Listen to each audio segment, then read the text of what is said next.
All right, so let's get started with foreshortening. So got the first image popped up here, and materials I'm going to be working with today are the Faber-Castell, the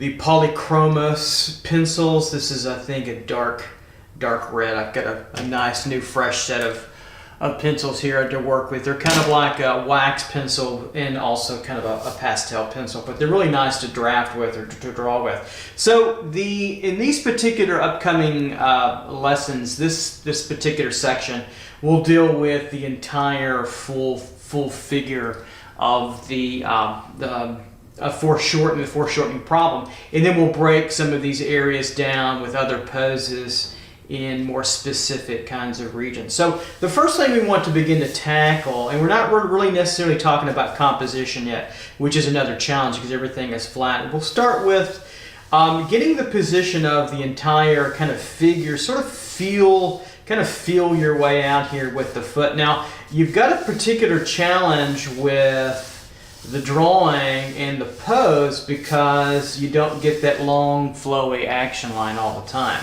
So you have to find different ways. So I'm going to start feeling out the end of the foot over here where I think that's going to be, and then over to the knee on the other side is a kind of feeling motion, and then feel the action of the model as she's taking this pose really severely coming at us. So feeling where the shoulder could be over here, like so, kind of diagonal, and then feeling where the movement of that, then feeling the tip of the deltoid here low on the left, higher on the right where that's coming at us, and then start to feel some points in between, some kind of anchor points, and I'll show you what I mean by that. So I'm feeling this. When I mean feeling, I'm just exploring the drawing through that, where the elbow over here kind of ends, maybe a little bit lower downward, right in through here. I'll kind of make a little mark there, not a whole lot, just a suggestion really.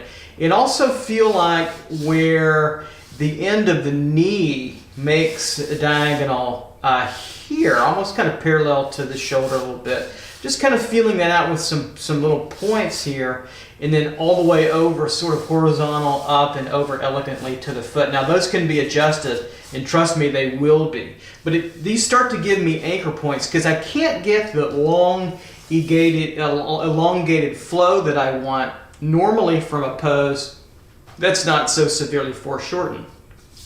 So action changes quite a bit, real bit. When you're going from elongation, right, like this pencil coming right at you, there's not much of a line to work with. So that's one thing you're going to notice severely. So the next thing I might start to feel my way through is the sizing and the relationship of the head. Where's that going to be? And the head's going to be larger, it's going to feel larger. And the more you push that, the more you get that sense of foreshortening and distortion. A lot of comic book artists like to do that as well. So we're going to tackle this head in through here, kind of an oval shape to begin with, right in through, feeling it right in through here, chin about right in through there, roughly. And remember, you're at liberty to change as per your needs change with the model. All right, so we've got her head in through here, right through here. Here's the center axis of that form moving through. Okay, so we've got that head located. We don't see much of the neck. We see a little bit coming down and attaching over through here. So we'll start to feel that cylinder of that neck right in through here. And this is where the volumetric figure, that projection. I'm not going to draw severe volumetric figures because it's not necessarily that lesson, but this is where this comes into play, being able to visualize those particular forms, the cube, the sphere, the cylinder, the egg form, and modifications therein of those forms to great usage. So the next thing I'm going to start to feel out, we'll start to feel the eye line of the model here, bottom of the nose roughly in through here where that would fall, the very bottom of the nose, and roughly the bottom of the lip, maybe a little bit of the hairline just for now. I don't want to get any super detail because I know I'm going to be making probably some severe and sophisticated changes along the way. Aren't all changes sophisticated, right? We're sophisticated. Some of the language I use is pretty funny. All right, you got to laugh at yourself sometimes. All right, so now I'm going to come back and feel that shoulder. That's important. See how it comes about through the eye line over through here. So feel that over in this roundness, right in through here. And feel it not downwards yet, because the action comes through here, right? But across. I want to feel this right now across and over to that shoulder, because it really has a downward trend, doesn't it? It's about right in through here where that deltoid is. Right in through here, but a little bit above the eye line, roughly in through here, a little bit stronger. I'll draw that shoulder right in through here. Everything is still pretty light. Right in through there. Okay, so we have that. And I'm going to bring this line over just to kind of feel the end of where that shoulder is kind of pointing towards us, like a box top, tilted and then coming almost kind of right at us. Right, it's kind of like this. That's the way I see it. Kind of like that, if you think about it. Okay, then that starts to feel like it's becoming into place. Pretty nice. The neck shadow there, that cylindrical tube, feels pretty good about right in through there. So I'll lower that just a little bit through here. Then let's start to feel out the action of the upper arm from the deltoid shoulder region downward, right to the elbow. So I'll kind of point that out a little bit. So the knee, back here, the thigh, ending to the knee is going to be a little bit protruding further out. This will drop this a little bit lower. See how I can start to adjust. Always feel like you can adjust your drawing. You can adjust your drawing, especially in action volume phase. Very fluidly. It's like clay, if you will. All right, so we've got this elbow about right in through here, flow of the right arm coming up and through where the hand is, about right in through here where that hand will be later, right in through there. Get a feel for that hands, fingers coming through here. Okay, feel that through. And then the action of everything is really in foreshortening, except for this longer leg to the far left, just a little less so. So we get a little bit of break there. So we come down now with the arm and a little bit of the elbow, and that elbow I think would start to really end itself right in through here with the condyles of the ulnar radius to the humerus, about right in through here. So it's really kind of plotting things out, kind of gingerly getting a good feel for it. Then I'm going to come back and I'm going to catch this buttock back here in the back. So we start to really get that overlapping quality of what we looked at in our basic section with respect to perspective. We've got a few areas of overlap. We've got the deltoid about right here, so we need to recognize what we're drawing when we overlap. I'll darken that in just a little bit. So we've got that deltoid, the shoulder right in through there, and then we've got another overlap really from where the deltoid ends and it gets into the bicep area. See that overlap too later on. I want to get too detailed there yet. That's going to get us down to really the elbow right in through there. So we've got that overlap, really another overlap here, and then really where the back ends and the buttock begins is about right in through here. Do you see it? Can you see it on the model? About right in through there, okay?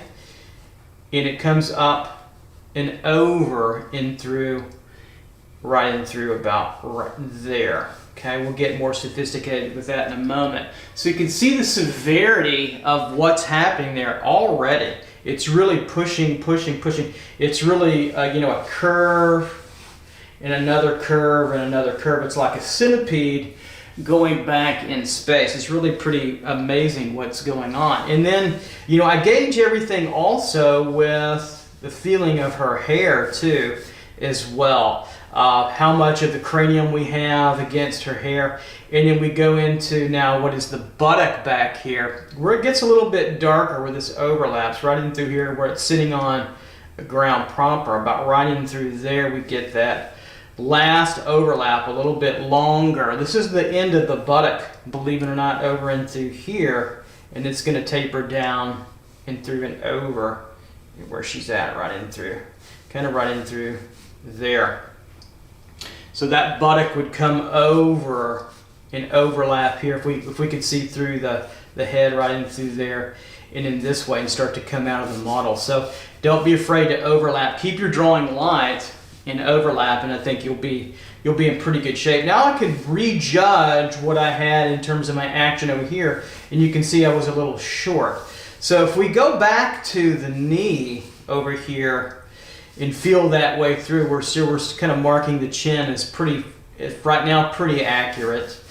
I can always change that and kind of locate again where the knee would end over here. We still want to feel that thigh over here. So remember, I'm talking about over here, but I'm drawing over here, everything really interrelated too as well. So feeling that's going to be pretty close. This might be a little bit longer here. And so I'm feeling this action. This is the longest line really of the model. It's kind of the design line coming through here, this line, and then this line through here gets us over and through and up. And then you can use horizontal and vertical alignment to gauge where the end of that heel over here horizontally bisects. So I feel like it's about right where the iris and pupil of the left eye over here. So I might be a little high. So maybe a little bit over, about right in through there. Feels pretty good. And that feels like a pretty good successful distance over. And then of course the foot is going to curve over later and do this in terms of its action right in through there, and it feels pretty good. So we're starting to get the figure laid in, fairly accurately with some confidence here.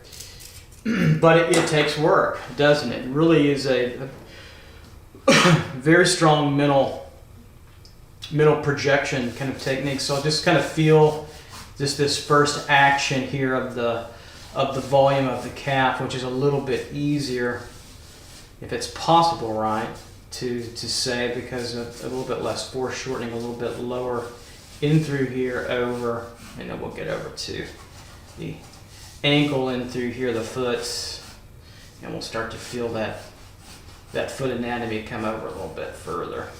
And I'll get back to that in a moment. It feels pretty good in through there. All right, so we've got that.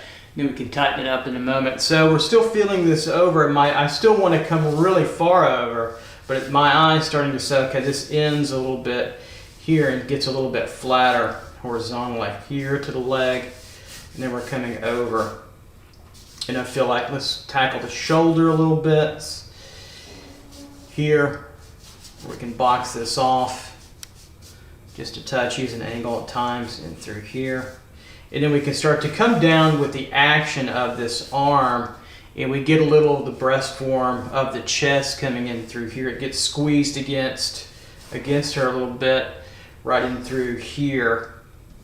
And we want to put on that a little bit, just get the feeling of that as we start to come down with the arm.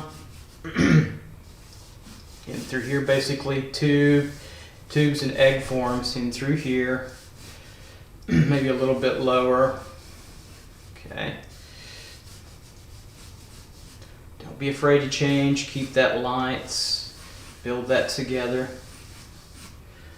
Here, this will connect over to the hand later on.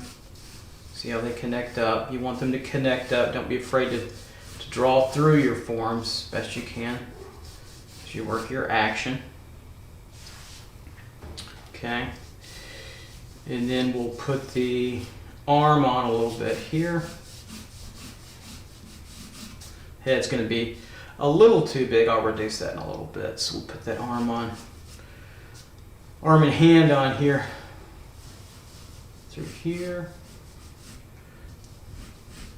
Just very general, very loose gestural quality in through here. And we'll bring her down. And now we've got a much less foreshortened problem, mercifully, right, with the forearm coming over, nice, gracefully popping through to the, all the way to the elbow, gets a little bit wider and through, widens up and through here, and over, gets really wide. And you can feel this distance out from about right here where this forearm is down to the elbow and through here. There we go. Starting to fill that through. And we fill that forearm, bicep area, and we get that overlap nicely here, overlap through and over, right as it comes through. It connects up pretty well. So compositionally and design-wise, we can take a moment to sit back and say, okay, what do we have here? It's looking pretty good. Just the general layout of foreshortened objects. In this case, body forms. And then we can start to get a little bit clearer now with that which we're drawing. Let me get a little bit clearer over here with the leg. I'm going to lower that a little bit further. We'll take this down, thin this out a little bit, bring this over a little as it's elongated. Basically a tube with an egg form in it for the calf, and then through here. There we go. Get that resolved just a little bit cleaner for now, then we'll go back and really tighten this up with the foot later. Okay, a little bit better there. All right, so I'm going to go back now and I'm going to start to tighten up this drawing a little bit further. And I want to start to adjust where I need to, change where I need to, and if I can make an issue of whatever adjustments that I can to make it better, you do that. So don't necessarily think that you've got everything completed there in terms of accuracy. Always double check.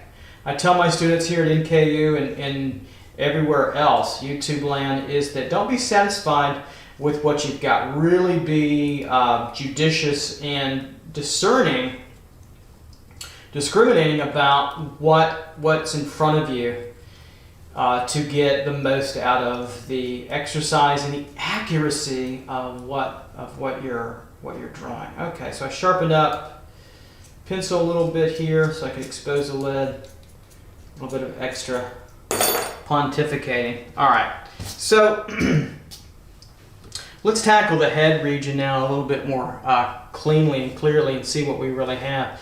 So we've got the hair region, and I'm not looking for every strand. What I'm looking for is the mass and the movement of the hair. That's more important. So we've got this coming around. It feels pretty good over.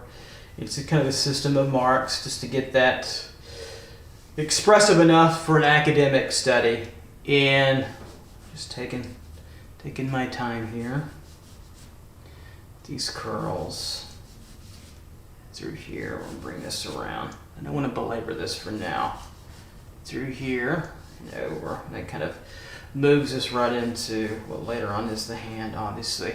So let's reevaluate. That's more of the brow line there, I see. So the eye line a little bit more in through here. So we'll take on this model here.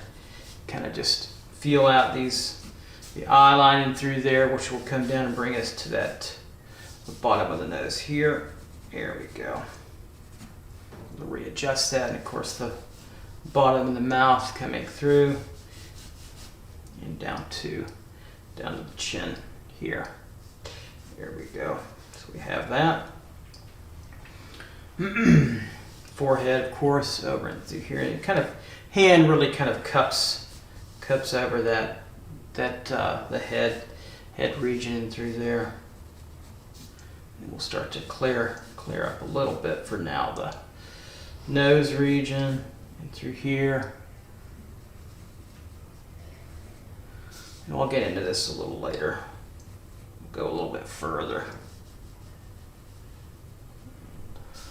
Upper lip and just the gesture of the kind of a more finished gesture of the forms in through here. Okay. All right. So I want to move. Let's move now over to the shoulders and get their placement. So I can reduce their scaling, their size a little bit. I see that running through here. There we go. Okay. Start to feel their roundness through here and over. Really pushing in that clavicle to the humerus top over here. It's kind of a box. This is the top, and the side comes down. And it gets rounded off a little bit there.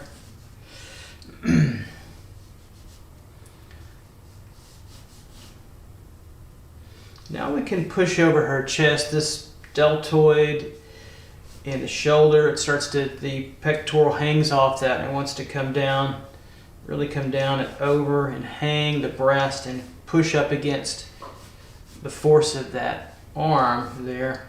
Hangs down pretty low and through here, right through there. And of course it gets covered up pretty well. Then we can bring the shoulder down like so. Kind of cups it in just a little bit and outward for the tricep. And I feel this coming around, and when they force together, it really gets darker. You can push that a little bit. I'm coming in. Okay, there we go. Feels pretty good. Of course, this wants to turn, contour line in through here, turn through there. This turns in. And then we can feel this come in through here to the forearm. And point, the elbow points here really strongly about right there. And then we can start to turn this model's arm up and through. Of course, it's going to attach up here later on where the hand is, right in through, up and through here. I can get this a little bit cleaner. Notice I'm leaving it still pretty unresolved, and I'll come back and go in waves to resolve this out, especially in a very difficult pose. I'm still managing the volumes and solids. This is still pretty rough here, rough over here, rough really everywhere, but you notice we're getting a little bit tighter as we go through, especially in something as difficult as this is. I take it a little bit slower. I have to because I'm talking while I draw, and that slows me down. Try to do that sometimes, talk and draw. Believe it or not, you can do more than one thing at the same time, but it does slow you down for good reason. It's educational, right? But at the same time, it forces you to think a little bit more concretely about resolving, right, your drawing, which is, I guess, a good thing. I'm going to get that cloth over here just a little bit compositionally, just to throw that in as well. Keep that loose, a little lively. So this form turns over the forearm here. This is a nice overlap. See how that overlaps? It comes through like so. That's an overlap together. And that really it comes over to the thumb over here later on. We'll get to more concretely the thumb, and certainly the fingers as they want to be articulated later on. We'll get to this. Keep those pretty rough. And this is going to come up and in and over to the hand will feel its way through. So now I've got an opportunity to really work on from the elbow down, or excuse me, from the wrist down, right in through here.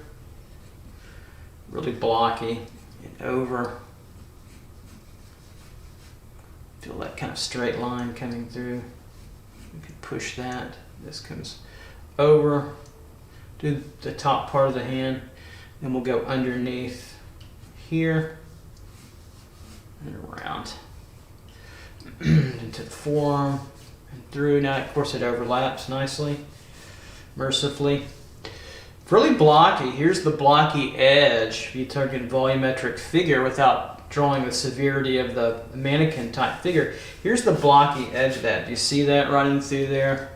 Throw a little bit of tone, it'll shade, throw some shade on it, if you will, running through there. See, that gives you that blocky edge. It's really important to see those attributes coming through. This turns a little bit as we get that. This overlaps, comes through a little thinner. Then it starts to get a little bit wider on down. Then we start to get this elbow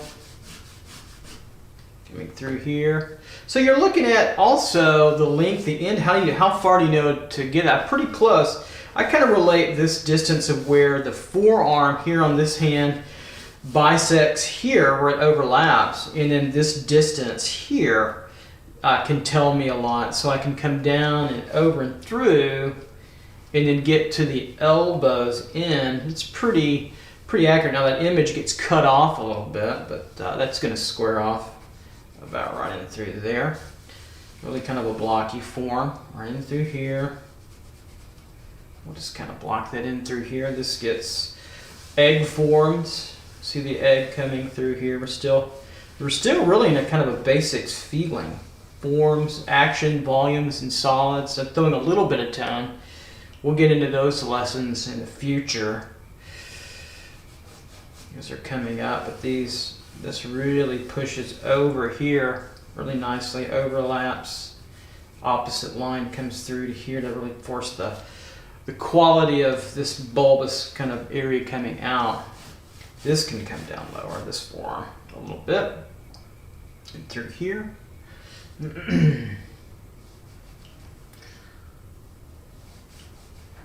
Always in a state of analysis and adjusting, even if you're being a little bit more expressive, which I'm not necessarily. It's pretty analytical. Thinking pretty hard about form, about space. So this can come over a little bit and through here. It wants to still show itself. Of course, this turns a little bit. I'll put a little shadow for now through there, just to show that. Off a little bit, push that back a little bit. This rounds out later on. Come in through here.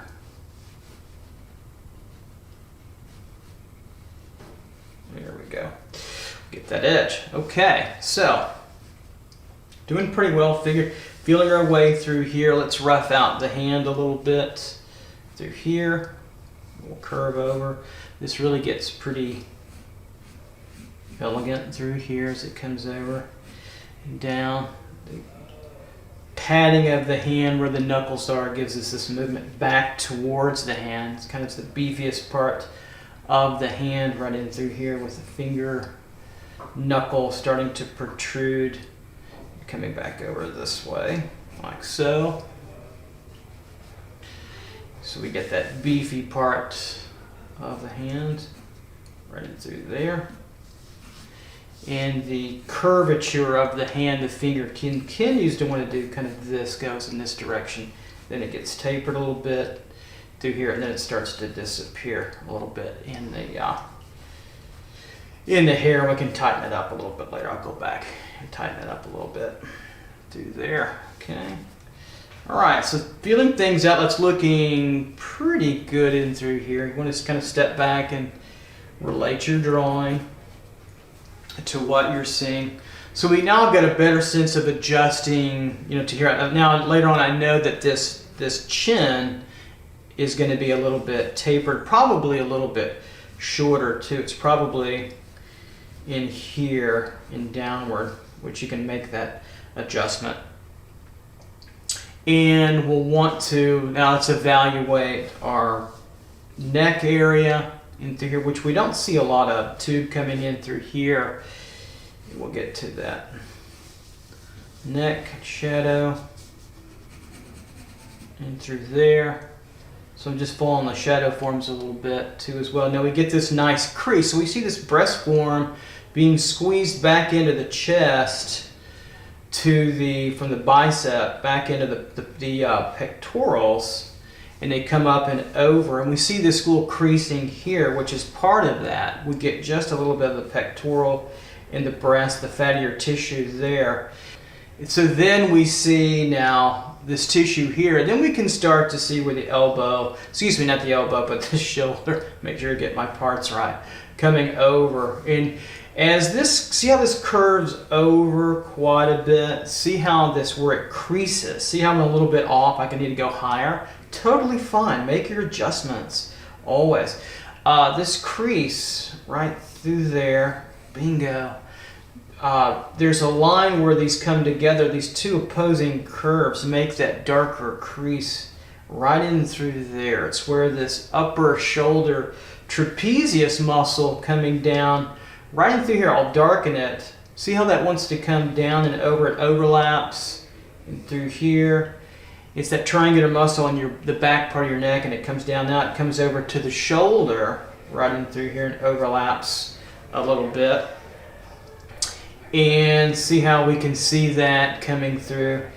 And so now we get, I know it's complicated, now we get this graceful part where that end of that top of the trapezius muscle of the shoulder crashes into the deltoid. It makes that really strong, and I'll get a little bit of shadow here just to show you. I don't want to overwhelm it with shadow, but we could pull it back and calm down some of that line work. See how that really comes together, and then this dark area wants to come over and continue to carve out and finish out the top of the deltoid and then get into the bicep, of course, down the line with the arm right in through there.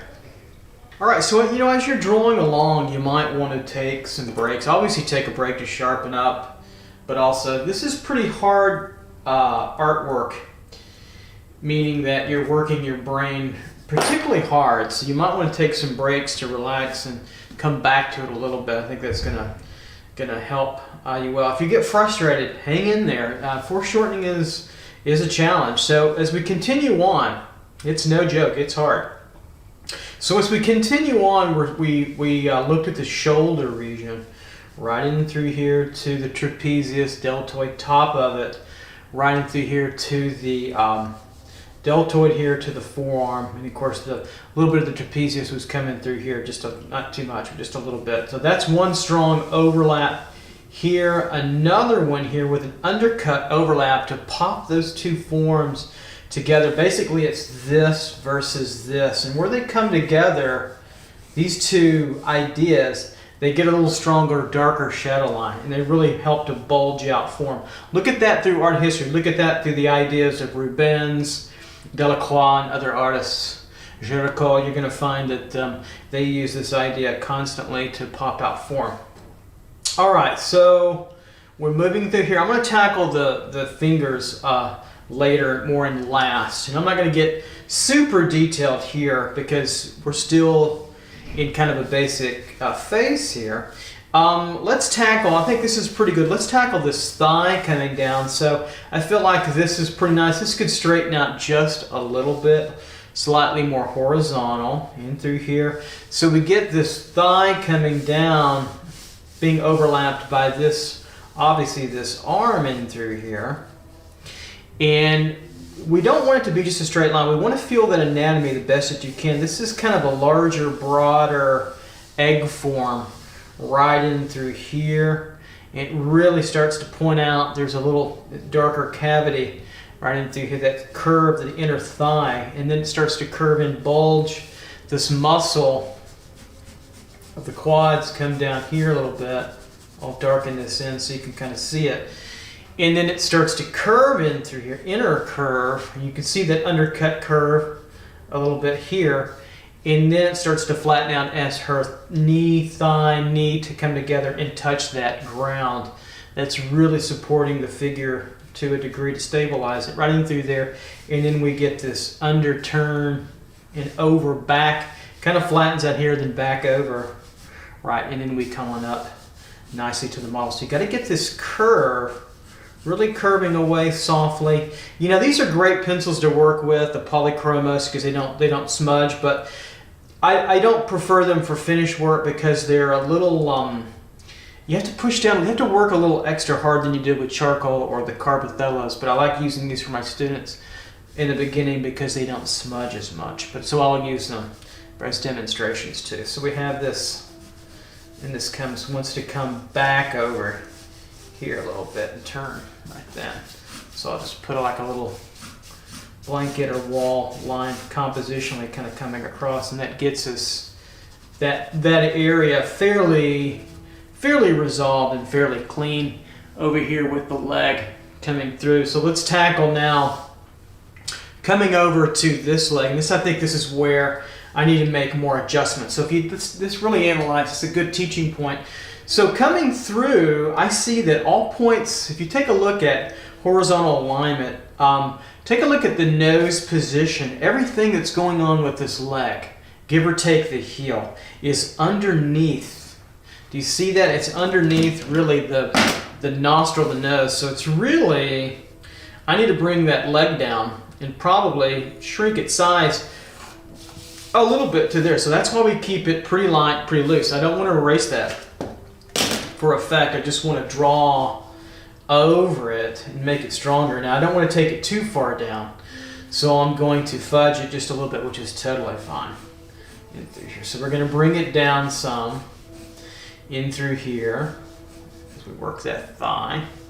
And if we get a little, you can't see it as it ends, but it gets a little bit of that kneecap right in through there. And we're coming through right in through here. So if you hear any singing in the background, we're next to a chorale room at the university, so we get some beautiful student singers. Just in case. It's not me humming, unfortunately. I wish it was. All right, so we're going to come through. This is all going to come a little bit lower as we come over to her ankle area, the Achilles into the ankle area. I'm just going to kind of box this off for now in through here where the foot would be over. And that attaches pretty nicely there. And so I'm going to reduce that size, a little bit more bulge of the calf. Starts at here a little bit. It's not too particularly round, and it kind of flattens. It comes down and over a little bit in through there. So that brings it down, I think, enough for some. If I really want to adjust, I probably want to bring down this buttock a little bit. It's not that important to me, but it's a little bit higher. I can just bring that into a little bit of tone here with the hair, everything we're seeing in through here. All right, so let's really get into this calf area and start to clean this up even further. Through here, then over, and on in and up to the ankle, and through here, where that bulges out and over, like so. This wants to push.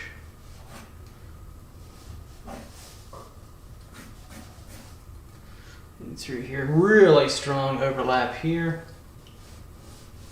We get that buttocks, coming over from her back to the buttocks, and then we have no lower leg, and we get to the calf or upper thigh, then we get to the calf region, which is turning this way, a little bit, even a little bit flatter. So we can start to feel that through, and then start to work on this heel. As we see this heel form here, it's kind of a footprint. As we see that turn in and through, and this overlaps and comes over, and we get that footprint kind of feel. This comes across the foot and over like so. It wants to do that. And so this gives, we have that little soft undercut padding right there over it that we get. Pretty interesting form that we see through here.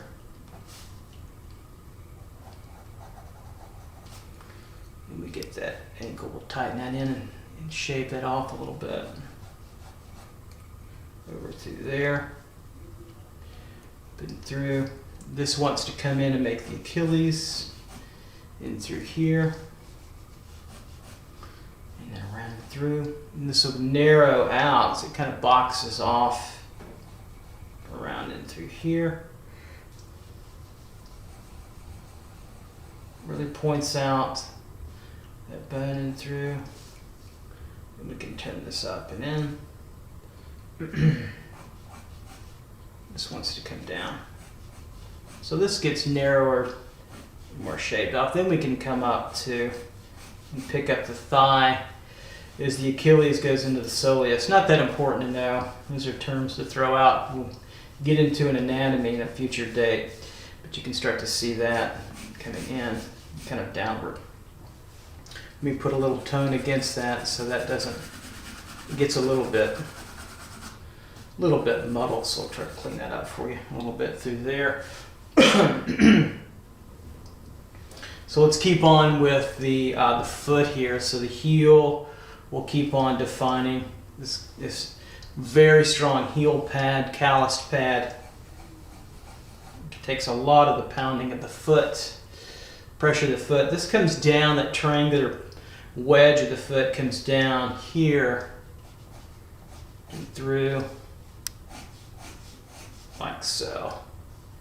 And we can kind of come over with the foot, get to those toes a little bit later, so I'll start to just box this off and through here and through. And we'll come around the ending of the foot there. And I'll just simplify the toes for now. I'll come back a little bit later. I want to adjust, go back to the head just to get all this boxed in. There we go. All right, so that's my kind of second pass at the rest of the figure. So doing pretty good here for the most part. This might be a little high, but I'm okay with that. I'll buy that. It's not so bad. All right, so we've got, I think, everything where we want in terms of positioning, foreshortening, scale. Now we can go back and start to tighten in where the head is, the arms, the fingers, the feet, and kind of finish off this foreshortened study and make it a little bit cleaner and clear. All right, so I want to work on now and tighten up some areas and get this a little bit cleaner. The head region, hands, and this back foot even further to get this cleaned up. And kind of a finished study. It won't be a full value study. We'll get into all that at a later, much later date. So let's pull in a little bit further here and negotiate the head. The head really is not in severe foreshortening. It certainly is quite a bit tilted, which makes it exciting to draw, I think, and more expressive that way. So now tackling the head a little bit, we've got the shoulder region, we've got more head in through here, and she's probably a little bit pushed up higher with some of this hair. We'll just kind of shorthand this a little bit, and then we'll start to find this hairline right in through here where that is, and kind of come in to get that cranium forehead ending.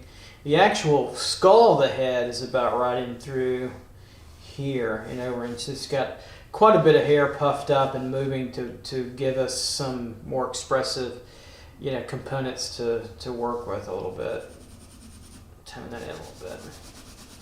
Push that off, bring that out a little bit further. You can bring some little background tone there softly to kind of bring out the composition and bring out the structure a little bit. So we've got now the head structure here. We're working with tilted head, a little bit off standard model because of that. Got the brow line in through here that digs down a little bit. Through here, cheekbones protruding a little bit, and through here, then coming down and over through here. Then we get the mandible, the jawbone coming in where I have to really kind of taper that. You can see my first pass at it. And we'll kind of come up and under here a little bit, kind of finish that off and tone that back and through.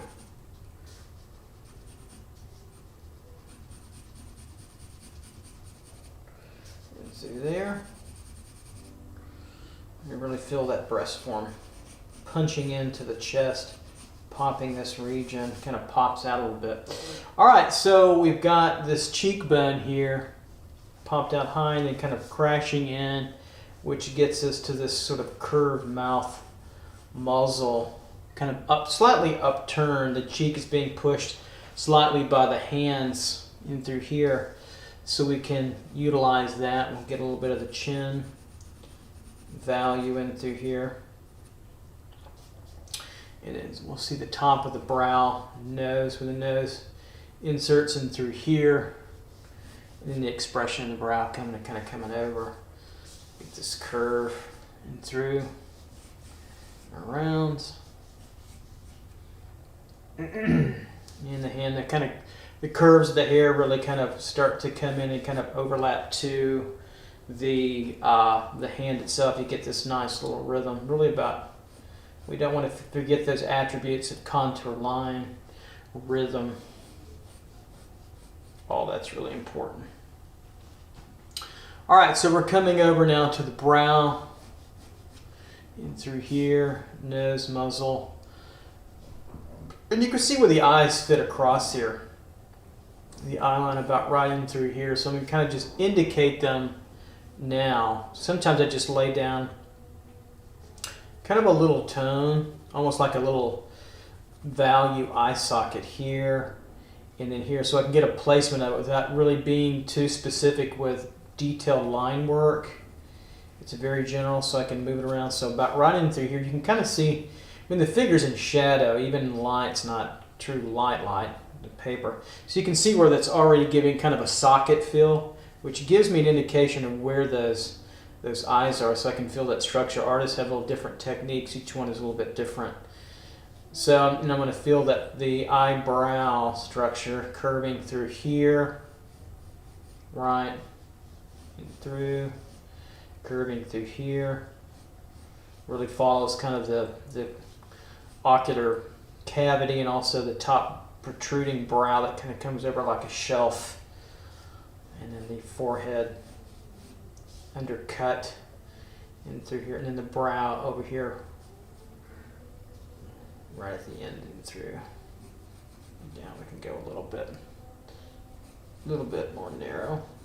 Through here, bring that down a little bit. So even if you're drawing, I think the head, my sizing is pretty accurate. Even if you make this area just a little bit bigger, that's probably an okay mistake to make since it's really coming at, especially this area. This is really coming forward, right? Obviously, the head, the elbow region, and then the rest of it's pushing great at more distance back, which really helps the idea of what we're going after, which is certainly foreshortening. So I'm feeling that eye socket through here and through here, and then we can start to feel these cheekbones protruding just a little bit further. Keeping everything really soft and using this side of my pencil just to really feel this out here, feel this cheek out here a little bit. And then I can come to kind of correct the bottom of the nose. I'm going to raise it up just a little bit, just to kind of align in through there, and then I can start there. I generally, once I get, once I get the facial features kind of generally formed in, then when I generally start with the nose. It's kind of the center of the head. Beyond the eyes, it's kind of the icon. Beyond the eyes are the focus, but I think what I'm trying to say is it's the anchor, and then the nose is kind of the anchor for me, and it's comfortable for me to get that. And so I'm going to start here. I'm going to draw the structure of this nose here, and then we're going to come down, bring this nose down here, and also here the brow structural components there and there. Kind of just work the tip of it here, and you'll see me vacillate the pencil between the palm method and probably the writing method. And the tip of the nose comfortably about right here. We get slightly turned up, not a whole lot actually in this viewpoint. You'd think we'd get more, but we don't. And so we get the front plane, and then there's the side. Then we get the tip of the nose, which is circular, boxy and circular. Kind of a circle form to draw to start with, and you can get more of the shape specific. Then we come in a little bit, and then I'm going to block off the nostril. It's kind of a triangle from this tip in through here, then downwards, right in through there. Okay, maybe I'll come in just a little bit more so you can see that. There we go. Bring it down so we can see that area. There we go. Okay. So we get that further, and then this gets a little bit angled here in terms of that nostril. Now, before I detail out any further, we've got a nice region of shadow, and I'm going to use that just a little bit. So I'm just going to kind of just mop this tone into a little bit of lighter shadow. I'm not going to get detailed with it, but just to show that the three-dimensional quality of it a little easier for me. It kind of blocks off that nose a little bit, so it gets the side plane of the nose where it breaks the plane break, and then the shadow that the nose creates. And then I can get into a little bit more of the rounded part of the nostril here, and then opening up. We get a little bit of that opening right in through here. Then she opens here, and so we get some of that opening of the, and then we also get the bottom part just a little bit right in through here. See that? You want to get that a little bit. And this nostril wants to come up, and of course it attaches slightly, gingerly through there. Then we get this bottom part of the lip, the philtrum, this little section between the mouth and the nose. When I was a kid, my brother and I used to teach each other, we'd call that the snot trough. So where when you're sick or your nose runs, right, it's that little area between. It's an interesting area. Any doctors out there, if you ever want to send me an email about the function of the philtrum, I mean, I could probably look it up on Google, but I like getting emails from students. This is kind of cool. And you get some really cool emails out there. So let me know how things are going with your drawings. And then look for the Mentoring with Mark program I've got started coming up in the future for more deep fee-based. That'll be fee-based instruction, but that's another time. All right, so we've got the nose, we've got the philtrum. Now we're just going to get the mouth. Now look where I was with the mouth earlier, bottom lip. So the top lip is going to be about right in through here, and we're going to indicate that in this direction, more with tone probably with anything else. And we've got to pull it over, and we see that the hand could probably be a little bit bigger because it overlaps, almost touches that mouth, so we can bring that over. You know, if you're off a little bit slightly, little minor adjustments are great. And if you want to deal with slight changes or imperfections, it's okay. As long as it's not a major change or alteration, then you're gonna be fine. I do that all the time. So I'm probably gonna have to raise up this chin to probably about at least right in through there. So let's see. All right, so we've got the top lip through here cascading over and being pushed a little bit by the hand in through here. So you get this nice curve coming around the model here and here, just a kind of almost like a mustache, but not quite. You get a little curve in through here. It really tells you how much the mouth area is kind of a rounded racquetball muzzle. And we'll bring out these cheekbones a little bit further, and then this cheekbone on this side a little bit further. Most everybody's fairly symmetrical cheekbones because it's so structural. Then most everybody's not symmetrical when we get to other features of the face, the nose, the eyes. We get a lot of variation. Only supermodel types, of which I certainly am not, right? If you've seen my face in my videos, you know I'm not a supermodel. But you get the idea. Most of us are asymmetrical to some slight degree or larger degree. And we get the bottom lip curving in. It's overlapped by the top, so we just get this nice curvature that she has with that right in through there. And it's so tiny. I'll just kind of fill this in just a little bit here and there. Now I take a look at where my chin, look at all the drawing that I had in through there. So it's going to leave this breast part a little bit wider, which I'm okay with, or I could bring it in. I'm okay with that.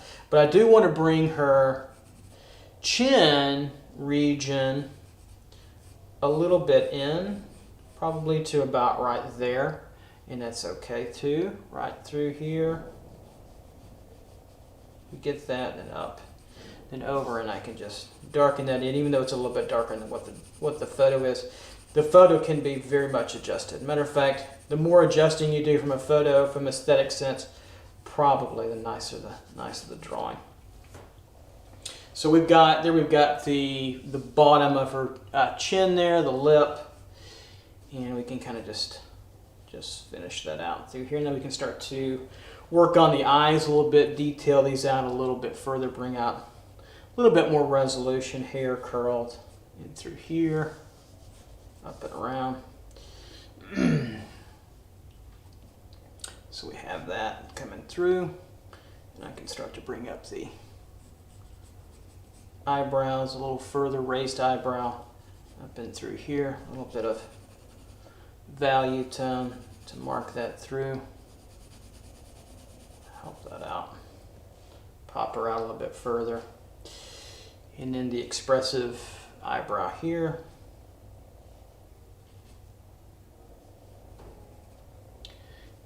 Through there, round that out. Now we can put those eyes in a little bit more cleanly. So I'll still start with kind of a tone. You'll see me do that and kind of just feel out, since I'm not getting super detailed, I'm going to feel out the eye, iris and pupil about right in through here. Then fill out the roundness of the eyeball, roughly with a cut-in line, just a little bit there.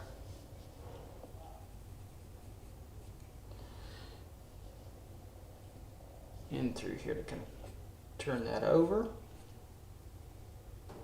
And through, we kind of clean up this area a little bit. Bring this back in through. Curl that down.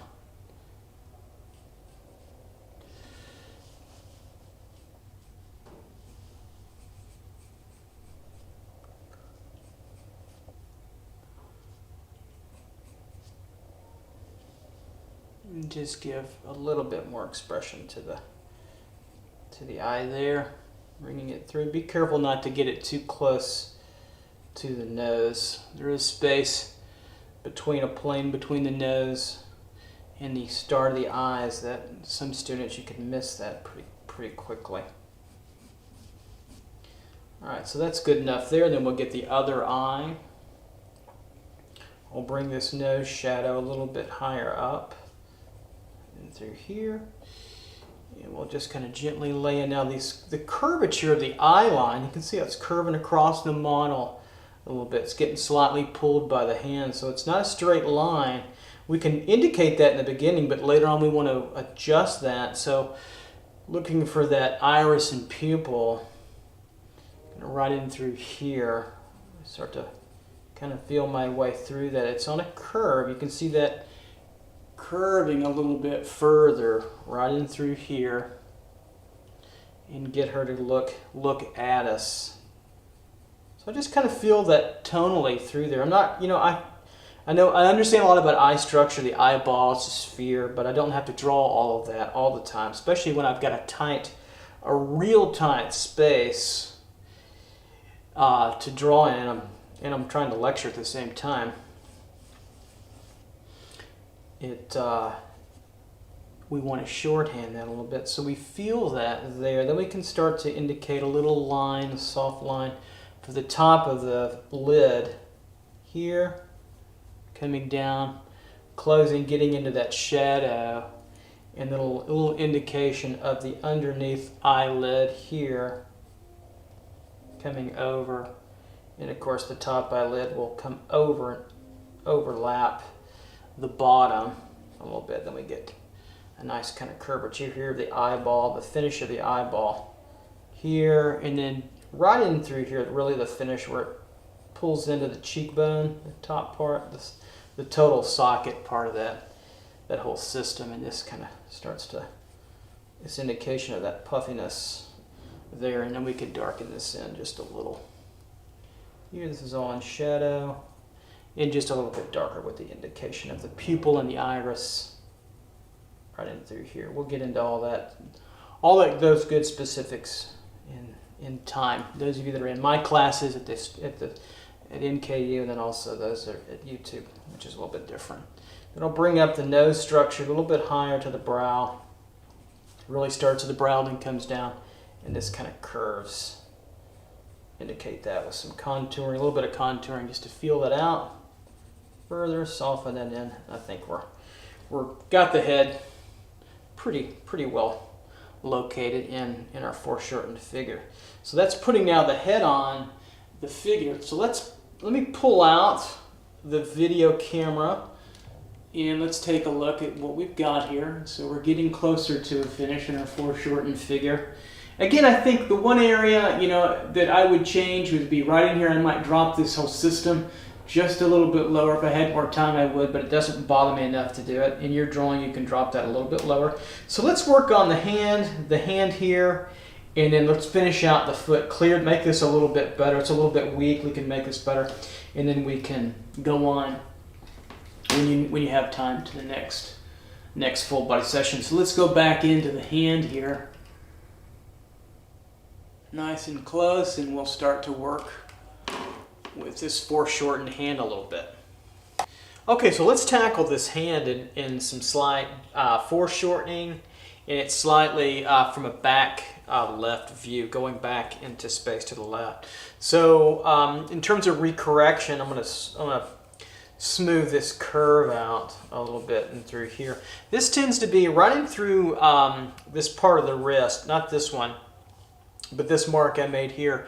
This tends to be where the separation of the box is to a side plane or a top plane here, and then everything you notice here falls away. We can take the shadow here. This kind of all falls back in a little bit of just kind of basic tone. Notice I'm doing a sort of a 3/4 drawing where I'm not doing full value, but everything I'm doing, I'm trying to be as clear as I can for everyone out there, my students in YouTube land, about illustrating or defining through drawing analysis, if you will, these foreshortening ideas. So I'm not going into full value, but I'm trying to use value enough at least to get the 3D idea across to you.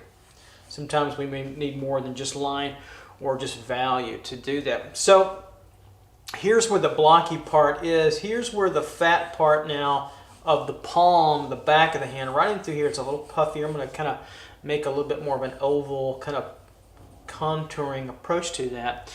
Then I'm going to get into the fingers proper. We're going to start with this pinky finger kind of emerging to the socket, to the knuckle here, and then over. I'm just kind of following the shape and direction of it, really.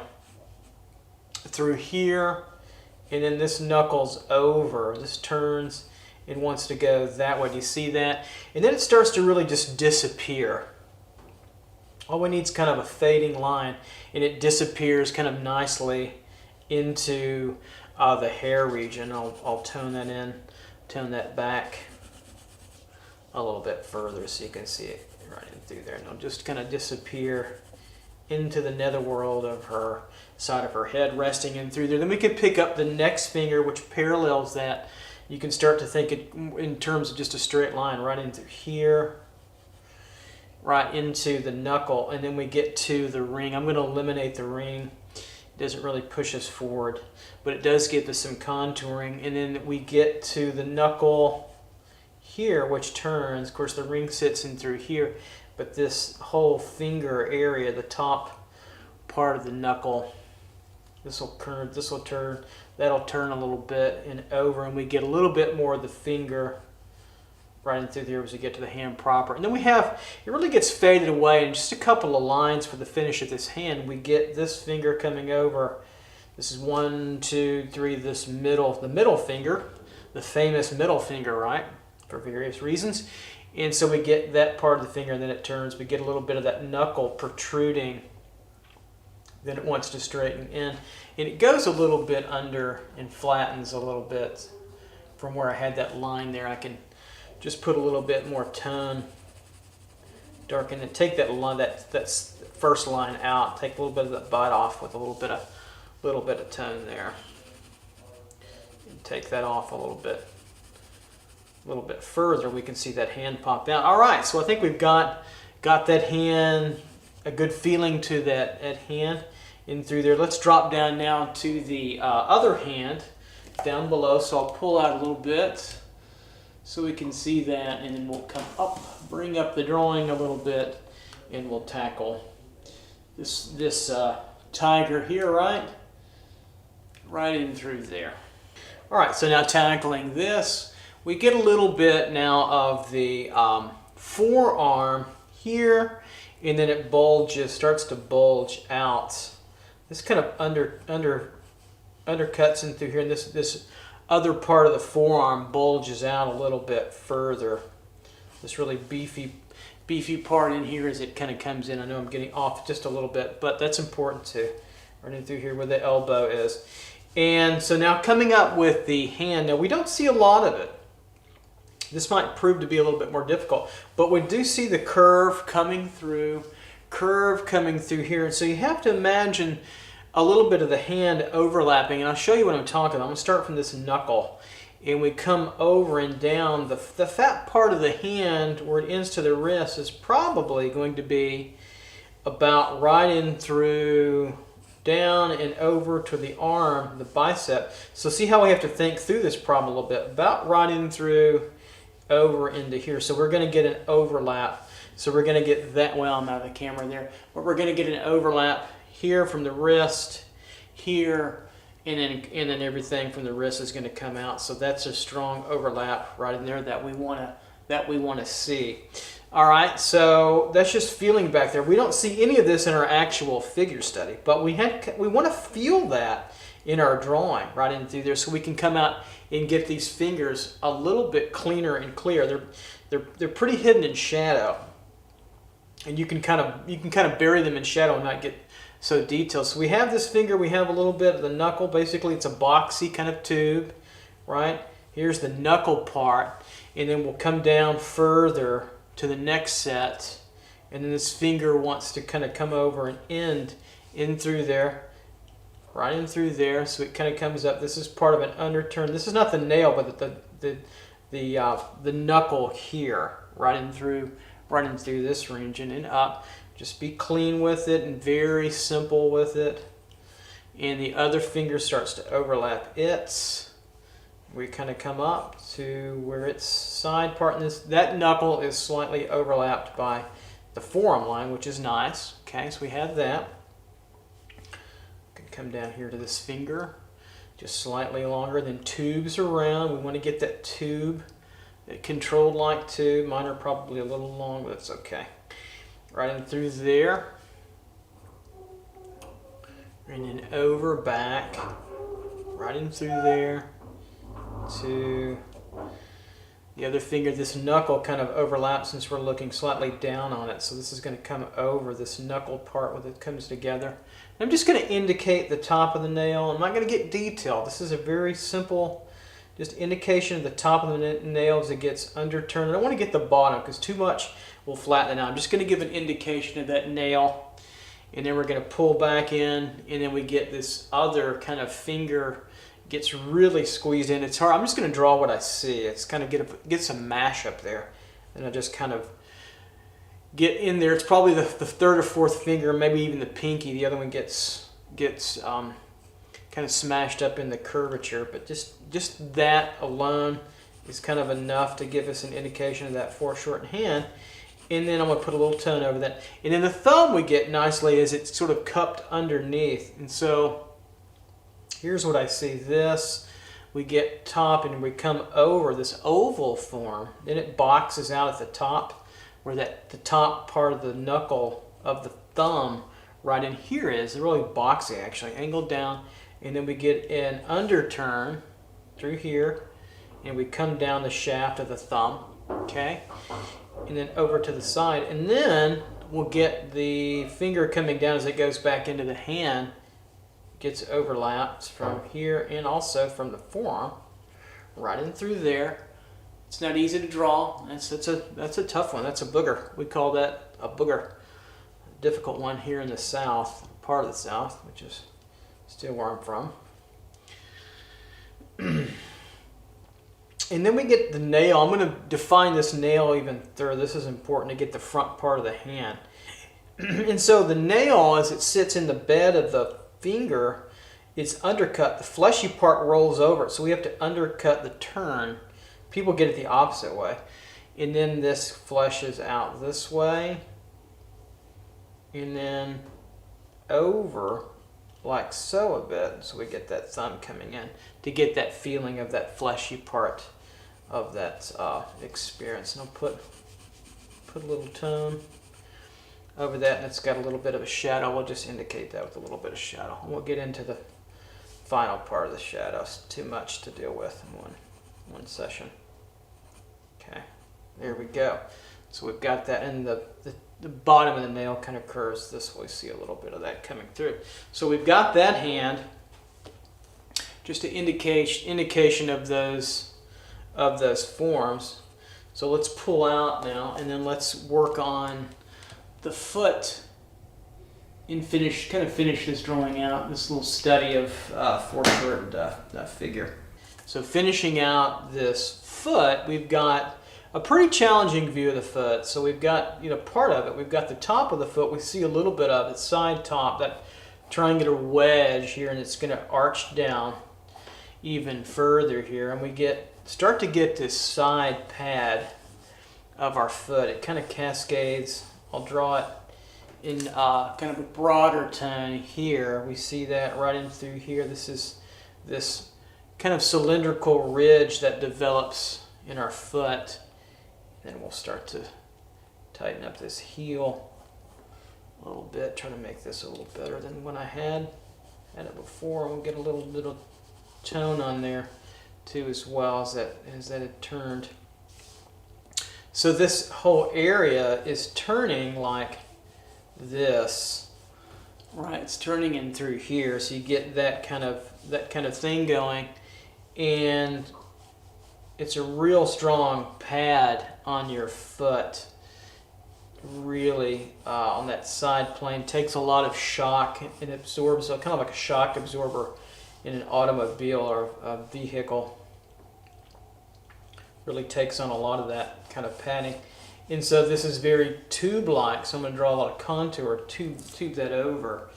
And so then we come across the foot. This wants to turn over and then kind of come in slightly, the bottom part of the foot, and then start to turn over like that. So you see that come over a little bit. This can be a little thicker in the study.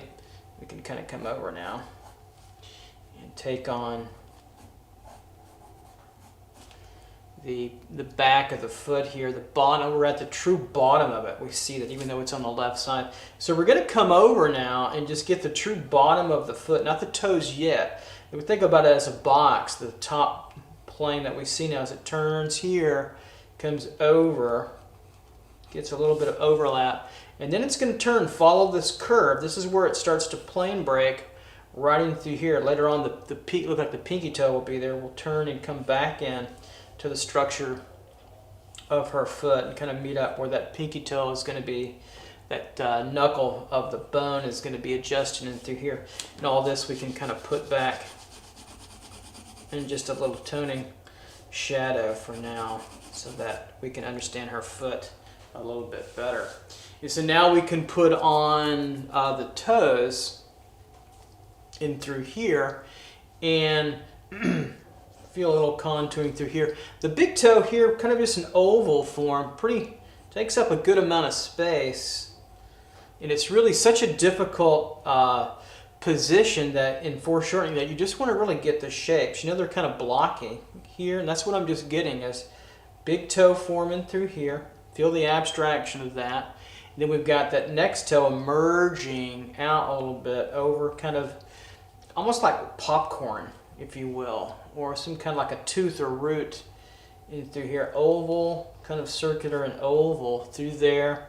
And you don't want to belabor the point too much, because it's not a foot study where we're up close, but we do want to get those structural components cleaned up as best we can. So we have that, then we have really just two more toes. And we're missing one that we won't see. It's probably the second toe. This is actually probably the third. And we get a little feel of the fourth toe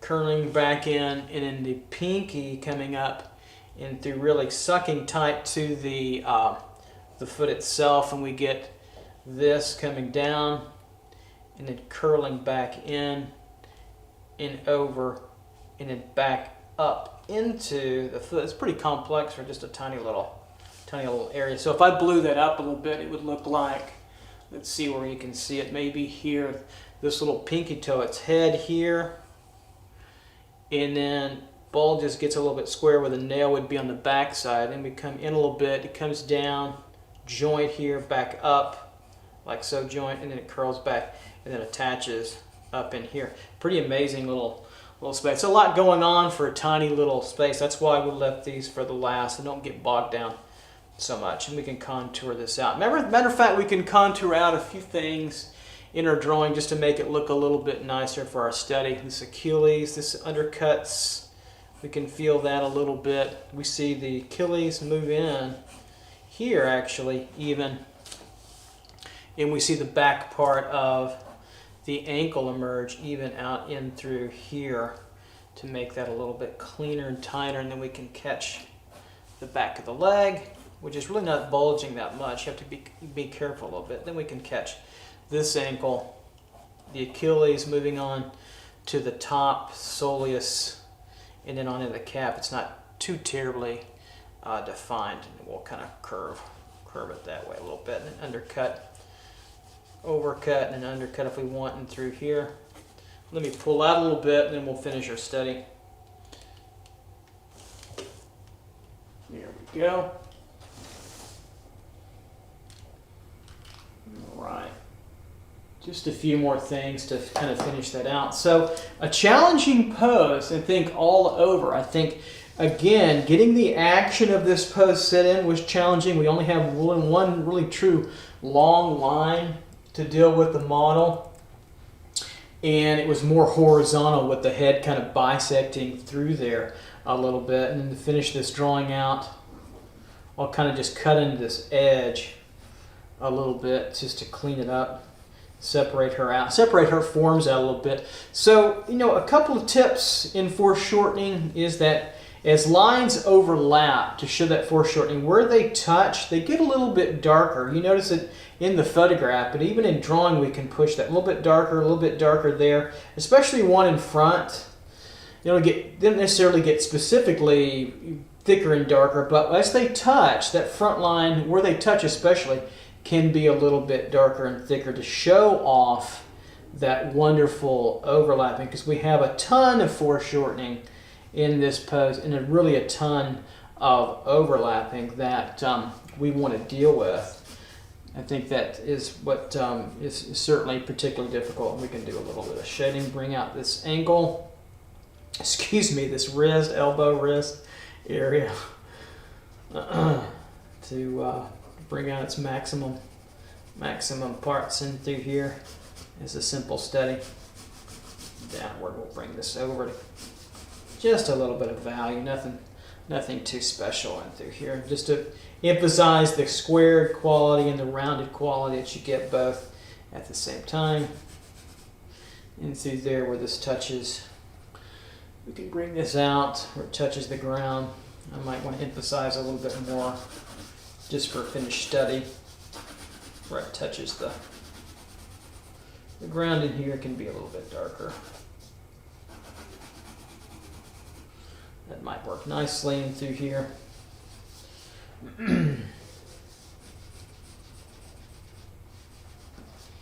Finish that up and clean this out a little bit so you can spend time cleaning it. Okay, so there you go. There's your foreshortened body figure number 1.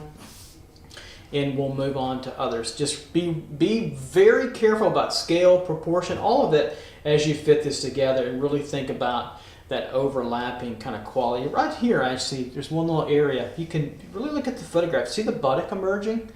The back, this is really the end of the thigh and the buttock about right here. So I'm going to bring the shoulder, make this line a little bit darker in through here. It's probably not as protruding as I have it. I can bring it in actually about right into here, this deltoid shoulder region. And take a look, see the buttock the skin is so light against that value, but we get a little bit of, now be careful to connect it. See how I can connect it here up and then right there. I can connect that buttock just slightly and then bring in a little bit of background. We could play that off And maybe we can darken in her hair just for the steady's sake. Remember, we're not doing finished drawings. We'll get there in the future with light, value, edges, and contrast, but we can just, for educational, and for yourself, you can finish this out completely if you want, but we'll just throw a little tone back here just to get that to separate even further. There we go. Do here and through here. Makes for a nice study. There we go. And then curl this around just a little bit. All right. Okay, so there we go. So there's foreshortening body number 1. All right, so I'll see you guys soon with the next. So let's go now for the full body foreshortening second pose here, longer pose.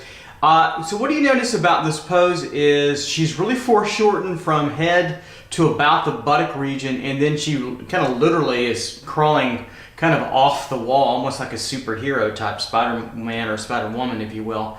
And so that the buttock and the leg, the foot, really crawl up the wall and get a little bit less foreshortened. So there's, in terms of action, we have a little bit easier time with this one than the last pose, but there's something else I'll show you. It's kind of a triangulation, again, of points that we can work with. So we'll start out with the gesture action. And you notice usually I start with a lot of times the head, but this time I'm going to start with the top and work my way down to the head. And I'll show you some triangular points that I see from the figure. So the first thing I'll look at when I'm working with action is just the movement of the foot over down to where, kind of feeling out where the buttock is going to be, and then the foreshortened gesture of those forms, foot to the leg here, to the buttock, then to the shoulder. So the buttock really gets an angle here, kind of a diagonal line, and the play off that with the shoulder is pretty significant here as an opposite. So we're getting this opposite effect as we're drawing the form. And then we've got now the head, which I'm going to start to just kind of gingerly feel my way out. And I'll probably have to adjust its size. It looks a little harder when it gets foreshortened, but we've got kind of an oval, and we see a lot of that top of the head too, as well as we come down to the chin in through here. And then we've got the arm, gesture the arm roughly to the elbow here, of course, and then over to the other arm, which is at another diagonal to the other elbow, elbow to elbow, and then on out to the hand, which will come out in this direction, probably a little bit far for now, but that's okay. You know, one thing I see is kind of points with this particular type of gesture and action is that they're almost like a TP or triangular. I see a point here, and then if you can feel this longer diagonal to the elbow, maybe out here a little bit longer, to the tip of the fingers out here, it makes a triangle here. Then we come over to the other hand, back of the head, roughly a little bit in through here, to the other almost hidden hand over and through here. It makes a triangled kind of form. Of course, that shadow over here tends to play off that a little bit through here, and then the back of the wall would fall somewhere into here. So that's my really rough beginning, kind of gesture, and we can start to work our way out of it. Again, action and gesture are much, much harder when you're dealing with foreshortening because you don't have a lot of length. So it's a lot about width and flatness. So I'm going to start back now and get a little bit more concrete with my action.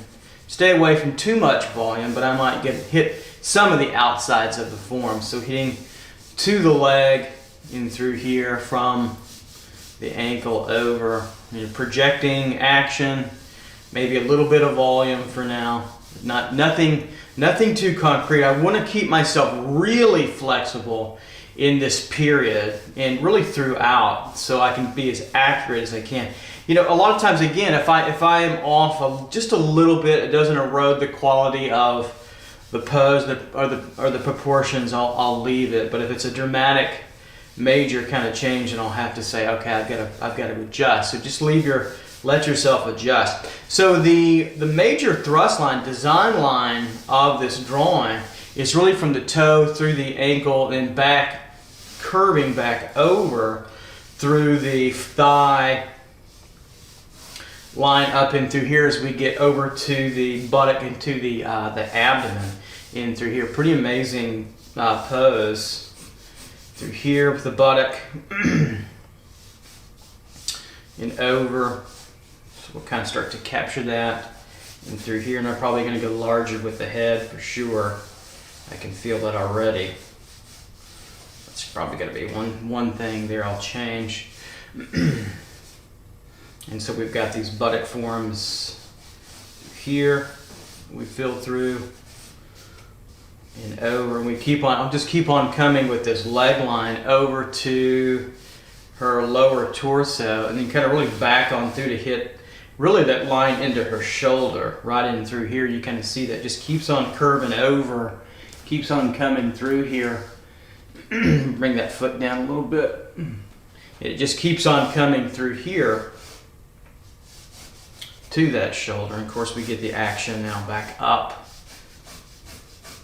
here and over to the elbow through here. And on down into the arm, the forearm, back into, of course, the hand, which we can gesture out through here and get to that a little bit at a later time in the drawing and through here. So the head's going to be, I'm going to drop the head and raise the head a little bit, remove, change the chin up a little bit, work on that oval a little bit further here. Make sure I get that. Could be a little deceptive in foreshortening. You've got to push the size of that head in this particular drawing, certainly, to help you out. Top of the head, kind of roughly in top of the cranium and through here, covered by hair, so it makes it a little bit, quite a bit thicker. Coming down to the chin, back over. We don't see really any of the neck. The tube of the neck is about through here. It's almost a cylinder, like a circle coming through, and then we see a little bit right in through here as it connects to the clavicle underneath there just a little bit. That's how I see it for now. And then we'll get this shoulder line underneath this, actually the chest, to get to that little connect up here, to get to that, just that brief part of the shoulder and through here, which will help us back over. This might be a little bit higher, so I'm constantly adjusting now, getting it corrected as we go. That's why drawing light, drawing very light, using action. Now I'm starting to use a little bit of volumetric figure constructions in my drawing. This is going to move over just a little bit, which is fine. Let it be a sketch, nothing wrong with a nice, beautiful, sketchy look. Through here. Okay. So we're coming over, and I want to get into now the back of the foreman through here. So the buttock, the back of the bottom of the buttock, or the part we see the buttock, really not the buttock, but about halfway down, is about right here. But then if you take a look at her back below the scapula a little bit is what we see, and so we're angled here, right? And so you see that back angle right in through here. And then take a look at the shoulders. This is really a complex pose as she's moving in this direction. These three movements here, here, and here are really telling viewpoints of the model. And then I'm going to start to connect this shoulder girdle to this shoulder on the other side, the girdle in through here, or the structure of it actually. Right in through here and over. So we kind of see it as almost a box that's kind of being twisted. In the center of the spine is about right here on the back. You can see it right in through there. Then it changes We see a little bit of the back here, the spine, moving in this direction, and it changes all the way up to where the buttock is. And I'll probably push that up a little bit right in through there. So pretty challenging, really challenging, I think, pose if you're not used to foreshortening or anything here. So we have that really kind of an S curve with a split of the buttocks, the crack right in through here, right? The old crackus right in through here, and then this moves this way. So really that S curve is particularly a challenging kind of movement, I think, to get that more accurate, or accurate as you can be in through here. So I'm going to split apart the buttock just a little bit for now, just to give that line an indication. And through here, the sacrum falls about right in through here, that V shape, and on up and over. And then the other split, the other glutes, right in through here. Of course, it'll be over, and it'll be covered up in a moment by the hand and arm, and through here, the other shoulder. All right, so now we'll take on her body, the other elbow, the action through here. We get a little bit of a line coming through, tip of the elbow, roughly right in through here. Of course, it falls back into itself. It ends up with the hand, just a little bit of the fingers protruding right in through there to get that particular angle to work for us. We've got to feel this kind of triangular, again, this kind of triangular movement throughout the figure. All right, so let me kind of flesh out her elbow here, and we'll get going. Here we'll be a little bit higher compared to elbow. Just keep it loose. A lot of adjusting. You'll make probably more adjustments when you're dealing with lots of foreshortening than you would just about any other type of figure. Right through here. Don't be afraid to make as many as you need to get more accurate. Nothing wrong. We want to get you to an accurate portrayal of what you're seeing in terms of reality as best you can, especially with photographic type images as well. Okay, so we're working with now this head. I'm going to start to clarify this head, clear this up a little bit, and through here, just like the downward. Notice that the head is off the shoulder, pretty decent amount through here. Here we go. So we start to kind of fill out her hairline, which is a little bit more than halfway across, kind of a big, large pear-like form in through here. As we see the hair, we can start to kind of wrap into that fold a little, or the bun a little bit on this side, if you will. As it pulls a little bit over and through here.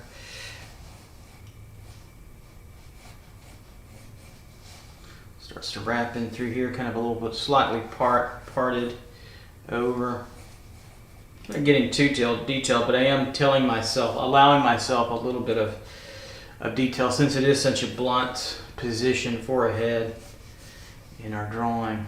You see a little ear emerging for now right in through there. So this head now in perspective, we've got, I want to show you the eye line really curved about right in through here as we come down. So I'm just going to mark the eye line for now, and then I'm going to work my way from top back down. So the eye line's pretty curved along with the brow. The brow's starting to cover up the eye line. They're almost connected because of the tilting in the perspective of what we're seeing. Center line is here, of course, now. Right in through there. So the brow and the eye line about connected together, all kind of mark here, a little bit of tone, and under here where they're going to be later on. And through here, and then down in through here as the head touches the ground. Kind of lying on her, a little bit of her cheeks, side plane of the head. It can't feel good for too long. And then the nose protrudes all the way down because we're in perspective, and because the head's turning into the ground down a little bit, this nose is going to go longer remember it would be halfway down from the chin. Well, in this case, the nose the bottom of the nose protrudes all the way down to about here. So you've got to be flexible with your landmarks, know your landmarks, right? Know your proportions and hit your landmarks, right? Bottom of the nose here, and we get a little bit of mouth kind of connected to it. Everything starts to come together because that perspective is squeezed. So that if we took our head and made it upright, it would be here, and everything would be in true kind of flat, easy, you know, normal perspective. But we're doing this, and then we're tilting it up a little bit and down kind of into the ground, so we see the top of the head. The top of the cranium is about right here, to show you that. Right in through here skull-wise. And then it comes on down. I can cover that up a little bit of time, but it's an educational drawing. These are not the most beautiful drawings in the world, but they're meant to be educational. So you get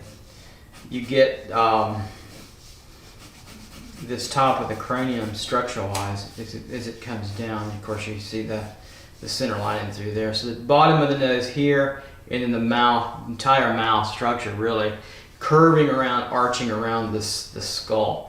And you get really the side plane of the head is about right here in perspective, right in through there. And of course the ear, pushing it over, would put the center of the mandible coming down the jaw, and the ear would be about right. I see it for now, kind of running through there. I'll just kind of mark it and we'll get a little bit clearer later. All right, so now working with the figure, maybe I should work head up now. Be a little easier, I think. So I can adjust on the fly if I need. So we're pushing that back now, the split of the back where the spine comes through, in through here, connecting up to the neck. This moves over. Just look at this curve of the center of the form here, moving this way, up, over, and then down to her, the back of her neck, which would be still pushing it all the way to about right over and through here. So pretty powerful little movement of the back form. Scapula into here. We can kind of come over through there, and then this pushes this rib cage here pushes really around like a barrel now. So we're starting to turn like a barrel here, really pushing over, and this goes underneath here, like so, really pushing underneath. This comes through here, so we come underneath a little bit for the other side of the back, and through here. This is a divot where the spine comes through, right in through there. Pushes on up and over, and then wants to barrel over and overlaps a little here where we get the scapula in the trapezius, and you start to get, and of course the lat too in through there, so it's pretty complex. Get a little split there.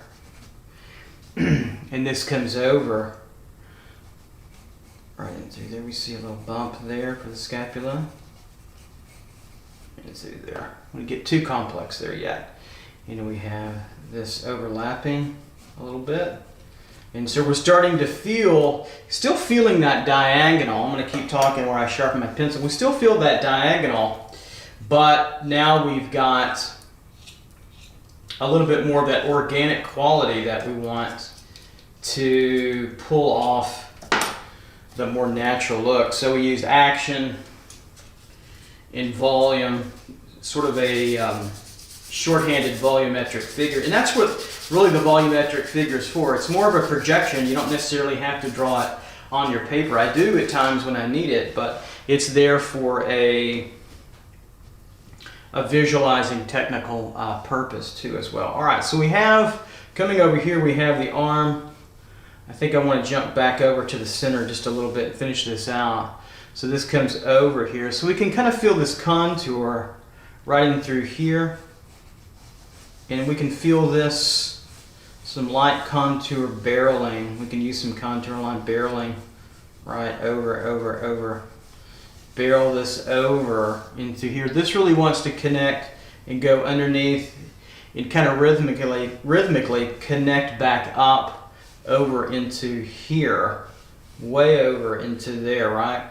And so what we get is underneath, this is the chest, probably the very top of the breast form, chest form, pressing pretty strongly, a lot of force against that table or the platform that she's lying on the ground plane there in our case, right into here.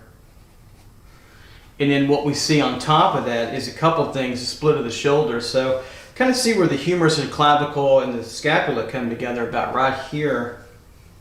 Little bony protrusion. And that gives us sort of the end of the neck here, curve coming through, very subtle. Running through there. And then I can push this a little further, a little darker. And that gives us that underneath turning of the form, like so. She's turning underneath a little bit, kind of coming underneath here in perspective in foreshortening. Difficult drawing problem. So we see the end of the neck here a little stronger, make a little stronger line in through there.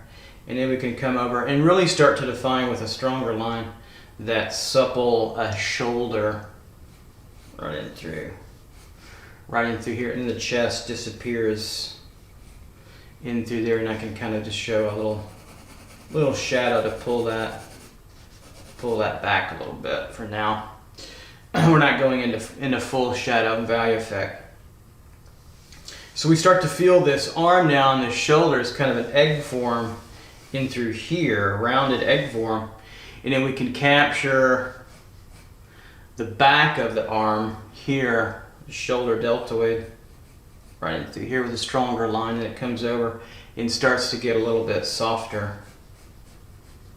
Right in through here, a softer faded line right in through there. And then we've got now our space, a little bit more confidence to go for the arm distance over to the elbow, so we can start to feel the bicep, tricep bulge in through here, feel that volume coming through and through here.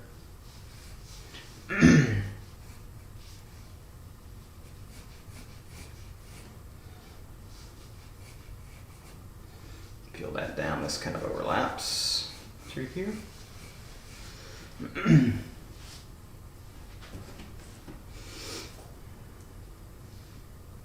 Then we can start to feel her tricep out in through here, up and over the head of it, about right here. It's not too pronounced. And over to that bony protrusion of the elbow, the condyles, and through here and around. And then this overlaps. Comes in and over here, comes on over. And so now we get the overlap of the forearm to the upper arm. We get this nice folding here and here to push that together, a little shadow, a little bit of tension in through there. You can see that pretty nicely. And then we can throw a little contouring on these forms, just so we can not have to shade all this. I don't want to get into a ton of that. We'll get into that in the future. Be a little bit more expressive. It's a little bit dry, a little bit academic, but it's appropriate for what we're trying to deal with here. This could be a little bit outward, I think. And adjust that over. There we go, that little protrusion there. So we're dealing with now her forearm in through here, and I want to adjust this. So you can see where I've got the action set in. It's almost vertical. I want to push this over a little bit. So I'll just do it with my contour line and kind of finish it as I change it. So I'm just making a change on the fly. Here, egg form, right, in through here. And then this egg form comes down. And see how it's a little bit more at an angle, a little bit more natural. And we get to her wrist here, right in through here, and then come across where the hand will be. And of course this gets more vertical, slightly more, as we come on down. And then of course we can feel that egg form. And that contouring line comes through here a little bit further. Okay, so let's move on now, and let's get in this hand a little bit. I'm going to gesture in the hand, then we'll come back to it. I'll close in on it like I've done with the other so you can see it a little bit tighter. And so, you know, a lot of times when I action in the hand, here's what I'm looking for. I'm looking for the big palm movement, kind of an oval. Be careful, I don't like too many cartoony like palms, but it's kind of a blocky palm, so it's kind of rounded. And then I look for the gesture of the thumb and the fingers. Here it's moving in this direction here, and then back over on kind of onto itself. And then the other fingers come out, flow here. There's a flow downward here, and there's a flow of a larger index finger kind of in here. Of course, this is kind of an opening, kind of like a little cave. That's all I'm looking for in my pass, right in through there. My first or second passes with detailing out the hands, and then I could come back later and get massively detailed, and we'll do that. We'll finish that out and make it a little bit cleaner and clearer. And we also have these little fingers poking out over here. You could eliminate these if you wanted to as an artist. They're not that important. I'm going to keep them just to be true to education and the spirit of passing on knowledge, kind of right in through there. So I think this is pretty good area in through here. We could maybe add in a little bit of the cloth. I'll just, first thing I do is get the angle of the movement of the cloth in perspective here, kind of cloth moving. I think there's a little bit of cloth, I think, back in through here, and just get the spirit of the gesture for now, the kind of the folds in through here. Here we go. That kind of thing, shadow kind of be forming over here later on. All right, so let's work our way up now a little bit. So I'll start to work on the elbow, really blocky in through here. Remember everything we've talked about prior: perspective, action, volume, the volumetric figure, perspective usage plays into these volumes and solids. So this is moving in this direction, and it's kind of a blocky side. Then the top is here. You can kind of see just the top here like so, which gets us to this. But then we have the elbow and the arm coming through a little bit further, and we get this really strong overlap in foreshortening right. You can see it right here. I'll kind of tone it in, all that in, make it a little bit darker. So you can start to see that a little bit further, separate that from her hair. These wax pencils you have to push down pretty hard to tone. I like Carbothellos better for drafting, but I'll use wax to help out my students because they're a little bit smudge resistant. So now working up the arm, we have a somewhat foreshortened arm and elbow, so we can hit this elbow here, get that condyle coming through of the humerus to the ulnar radius here. It's kind of a boxy form, slightly diagonal, and then tilts in here, pretty thick in this particular vision.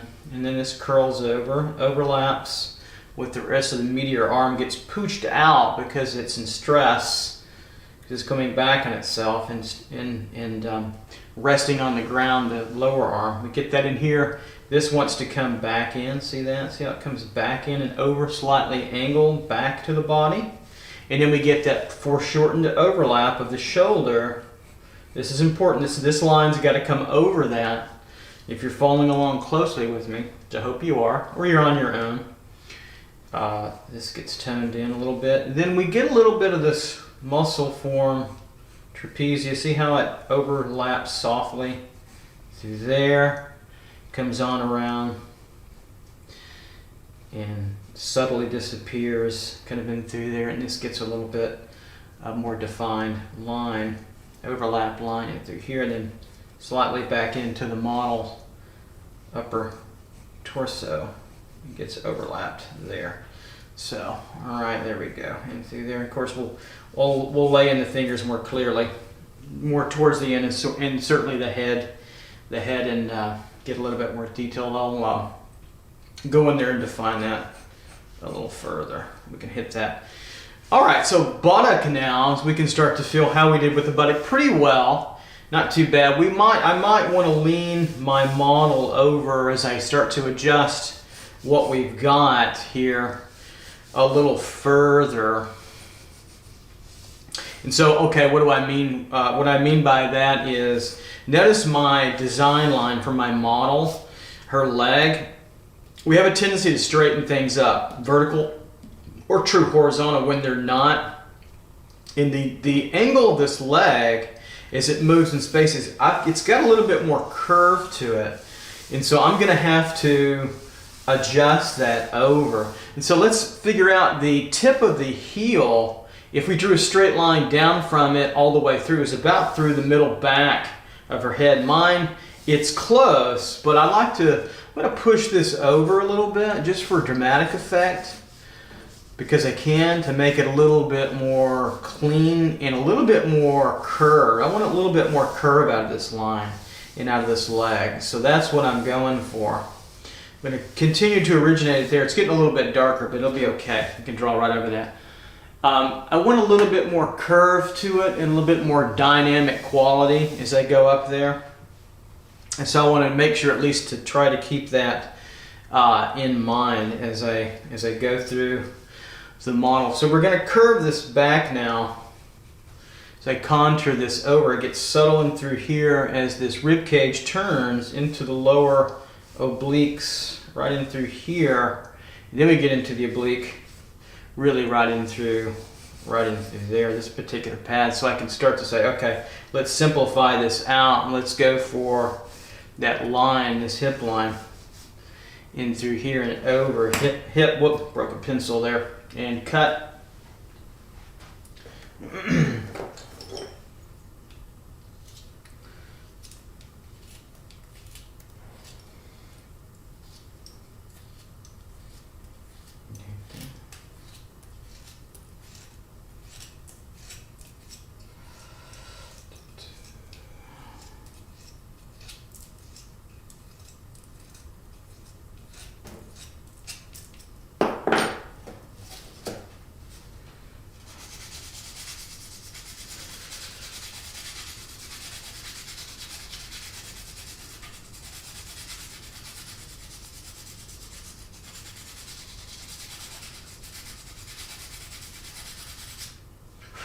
In 5, 4, 3, 2, 1. All right, so coming up here and back over to get to the figure. So readjusting my first pass analysis, second or third pass, and continuing to readjust that.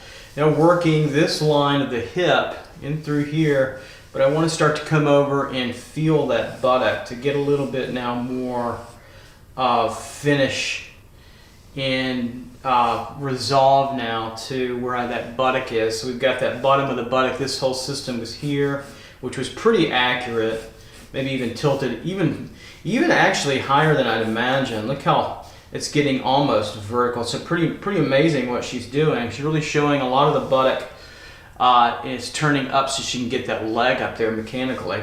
And so we still got the split of the glutes, crack here, and then they start to split apart in that butterfly kind of form in through here and on over. So we get that split. Really, they keep on going up and through here, so we can kind of define that line further and over. Here we get that glute to turn in, really turning it over, like so. We actually see a little bit of the start of the back of the leg, just a little bit in through there. And we get the other glute as it splits. Remember, these are two opposing forms, butterfly forms, that are on opposite ends that are separate, that wrap around the pelvis, not scapula, the pelvis. That would be wrong. So wrong in many ways. All right, so we'll come up to the buttock here. Back part of the buttock down and through, and it's going to start to wrap around, wants to do that, and wrap around and hit that leg and attach in, and as it goes back into the pelvis, that leg will start to come out of it. And that leg, see how far I'm going to push this over. I have to push this over now to get that through there. So it's a very different feeling, which works out, that change works out and through there. So I'm going to have to push her up, and maybe just hopefully I get the foot back on the paper. If I don't, it's okay. And through here. But we can feel this now, this buttock turning in, because the real foreshortening problem is really through here. As we come over, now I can start to feel more confident. This wraps around, this buttock part wraps around here as it comes over. Bingo, bingo, turns, really turns this way. We can get a more definitive, harder edge line about right in here for the hip pointer and the pelvic notch, not notch, but the crest through there and over. Coming through. There we go. And we can start to feel that rib cage, torso turn softly right in through there. All right, so now I can deal with the back of this leg, which is actually this buttock attaches to this leg. We can't see it. You can see the shadow of that leg. It's hidden by this leg, but it's over and through here, bending over. You want to feel that connection always. You just don't want to copy the shape over here. You're doing that anyway, but you want to feel that anatomical, if you can, that connection. So this leg is here, then we get the turn. It's like a block in through here of the knee,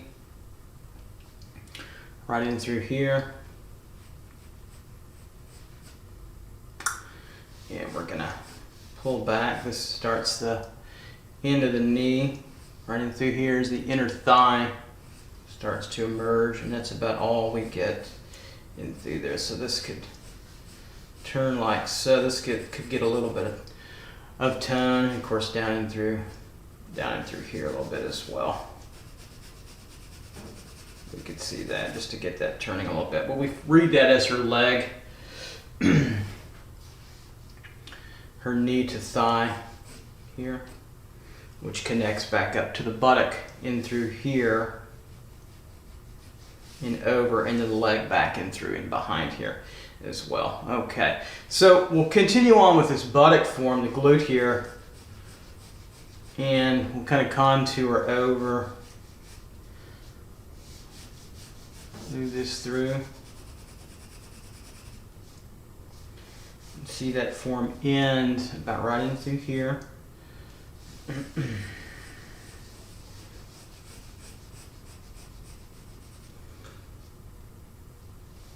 And so now we're making room for the sacrum. This form turns in a little bit, and we see the sacrum emerging here. That triangular form here, and then over, just following the form that I see too as well, but I know that's triangular. It ends about right here. We see also the divot, the shadow point of it here.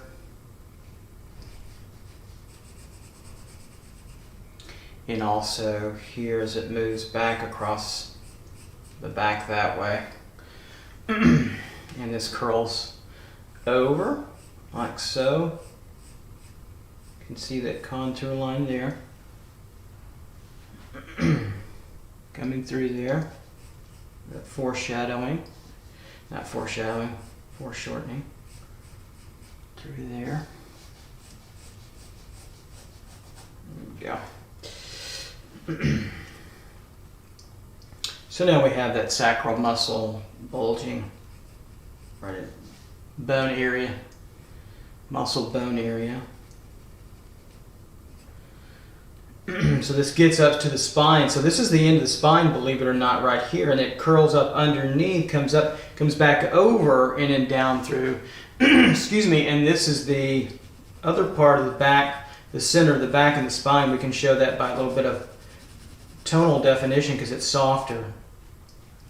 back up and then getting through her neck. So a lot of the spine, this is what makes foreshortening so difficult. Most of the spine is hidden. It's really, really curved in our viewpoint and gives us a lot of dynamic kind of movement. I keep doing my hand like that to show that's what's really going on. It's a lot of series of S-curves through there as well. So we move around the body form here to this buttock.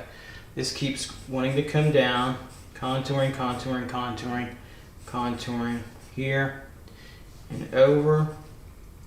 And we get where the buttock really starts to end here, attaching onto through and back into the the pelvis, excuse me, and really dimples in and starts to turn in, and the other side of the oblique right here starts to do the opposite. Since they're two forms and they're crashing into one another about right here where you see that dark area, that little dimpled kind of area, that's where they're starting to crash into one another right in through there. It really makes a real strong kind of difference. It pulls the back, this barrel, in this direction, right in through here and over. Just kind of this barrel here. This is the top of the buttock. Pulls it in this direction, right? And it kind of comes underneath and over, and so we can keep making a strong. I made a stronger line here to show you. This pulls all the way over. Of course, we get this leg too as well. So just kind of making an issue out of that. Contouring this buttock a little bit better.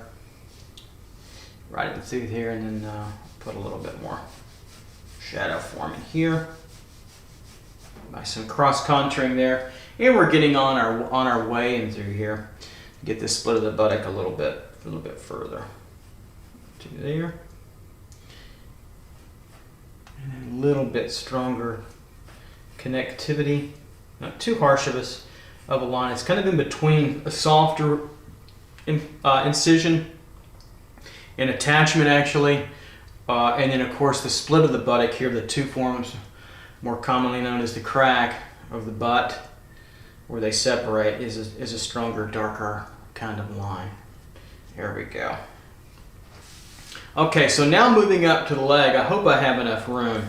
I may have cut myself off a little bit here, but we'll go up as high as we can. I might have eliminated part of the foot, not meant to, but it happens. So when I look at the ankle tip and draw a straight line, it comes through about here where the elbow is. So probably, and this is horizontal, vertical alignment, vertical. Right in through here is probably where that ankle needs to be, and I might cut off. It looks like I'm going to cut off a little bit of our foot. So the ankle bone here is probably right in through here where her foot is, and that would take her on off maybe just a little bit. So it's okay. It's not really that big of a foreshortening problem. The main point obviously is down here. So let's continue on now with this leg. So we'll come on over, tilt her over a little bit till we get to this thigh area. And this is really turning like a barrel. It's a true classic kind of cylinder. If you want to look at it like that, you could look at it as a box form with the turn being here to there. It's up to you. I'll just look at it as a cylinder bulging through the thigh, back of the thigh and through here. Right, and up and over, and then it starts to get into the buttock in this part here. Tighten up that line a little bit, and this starts to taper off in these biceps femoris as we get across leg a little bit and through here. Can start to push that a little bit further down as we're coming through to the thigh, and then also the calf region. Probably still a little short, even where that ankle is. Probably not even going to get that on. Looks like it's going to be even longer, which is okay because it's probably even pushed over. I've got it pushed to probably right in through there. So I'm gonna leave that area as we go through, and we'll just work part of this calf. If you've got more space, you want to continue on, go for it. It's okay. Okay,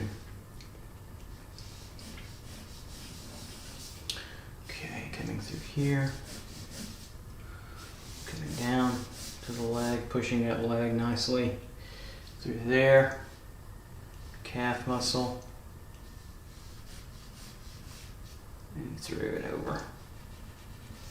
Back where the back of the leg, the knee, emerges. And this calf form comes through the arms of the calf muscle that attach up to the femur.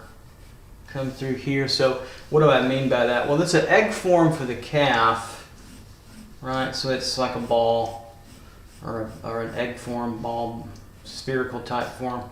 So I've got some contour lines running around it like so. But you'll notice where they split here, right? That's part of that system where we can allow these arms of the calf to go up into the femur. They come on up. It's kind of like it's connecting this way. So the calf muscle's my arm, and it's connecting the femurs here, and it's connecting up to those condyles at the top. It's a pretty interesting system. Anyhow, this is like little tubes here where you get these little divots on the back. Everybody's got them on the back of the leg, so your legs can fold when you run or you sit down or whatever. You bend your knee. You have that coming through, right? And then, of course, the shadow about running through here. You can see that. And we could contour this in a little bit, make it feel rounder. Kind of keep the raw kind of style that I've got going. It's not really a style as it is just educational. There it is, and around. Okay.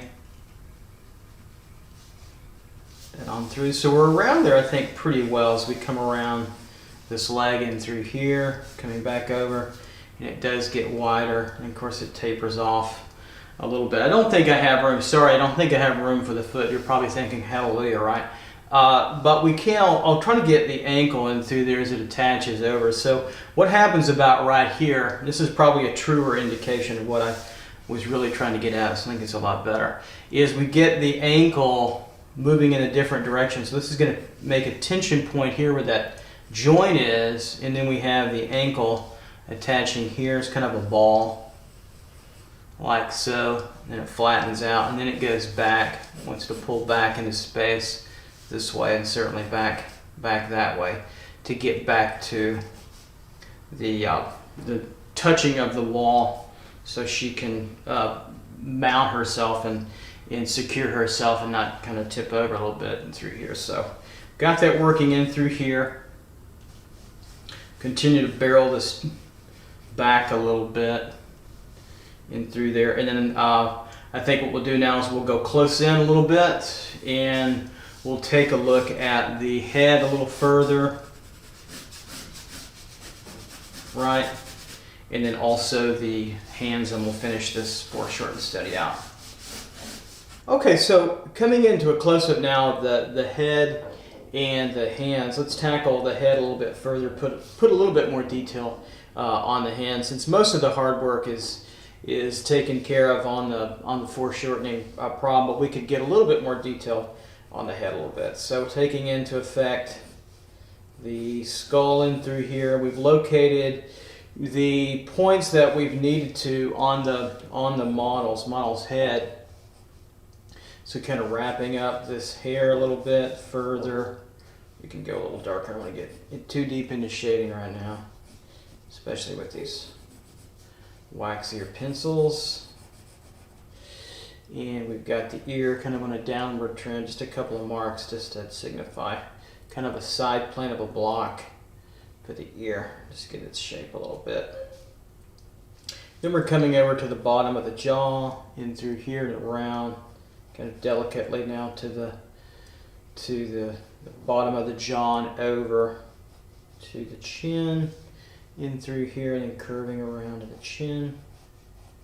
There we go. Bottom of the chin, very bottom, when we get a little bit of a line for the lip. Really pulling back now in kind of a backwards D shape or backwards C shape in through here. Really strong curve here in through as it pushes right, and through there.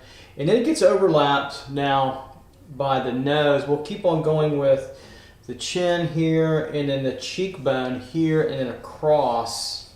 We can indicate a little further with a little bit of a bony kind of lining through here, and a little bit of rounded detailing where the cheekbones are here, and then across over. Everything is really curving on through here, right? You see that. And so we get that cheekbone, and then we get this brow coming up over. Really, look how it really overlaps right in through here. It overlaps even further, this brow line, and we get most of the eyes covered by it. So eye line and brow line are really now one, just about one and the same in this foreshortened image, this shot. It's pretty amazing. Right in through here, we get that. This will turn, right, turn, and so we get that foreshortening there, and then we come across and over, and we continue that curve right in through there and pick up this brow all the way through, and a little bit darker where we see the eyebrow as it curves and keeps on curving over and through here like so. And then we get to about the side plane of the head, about right in through.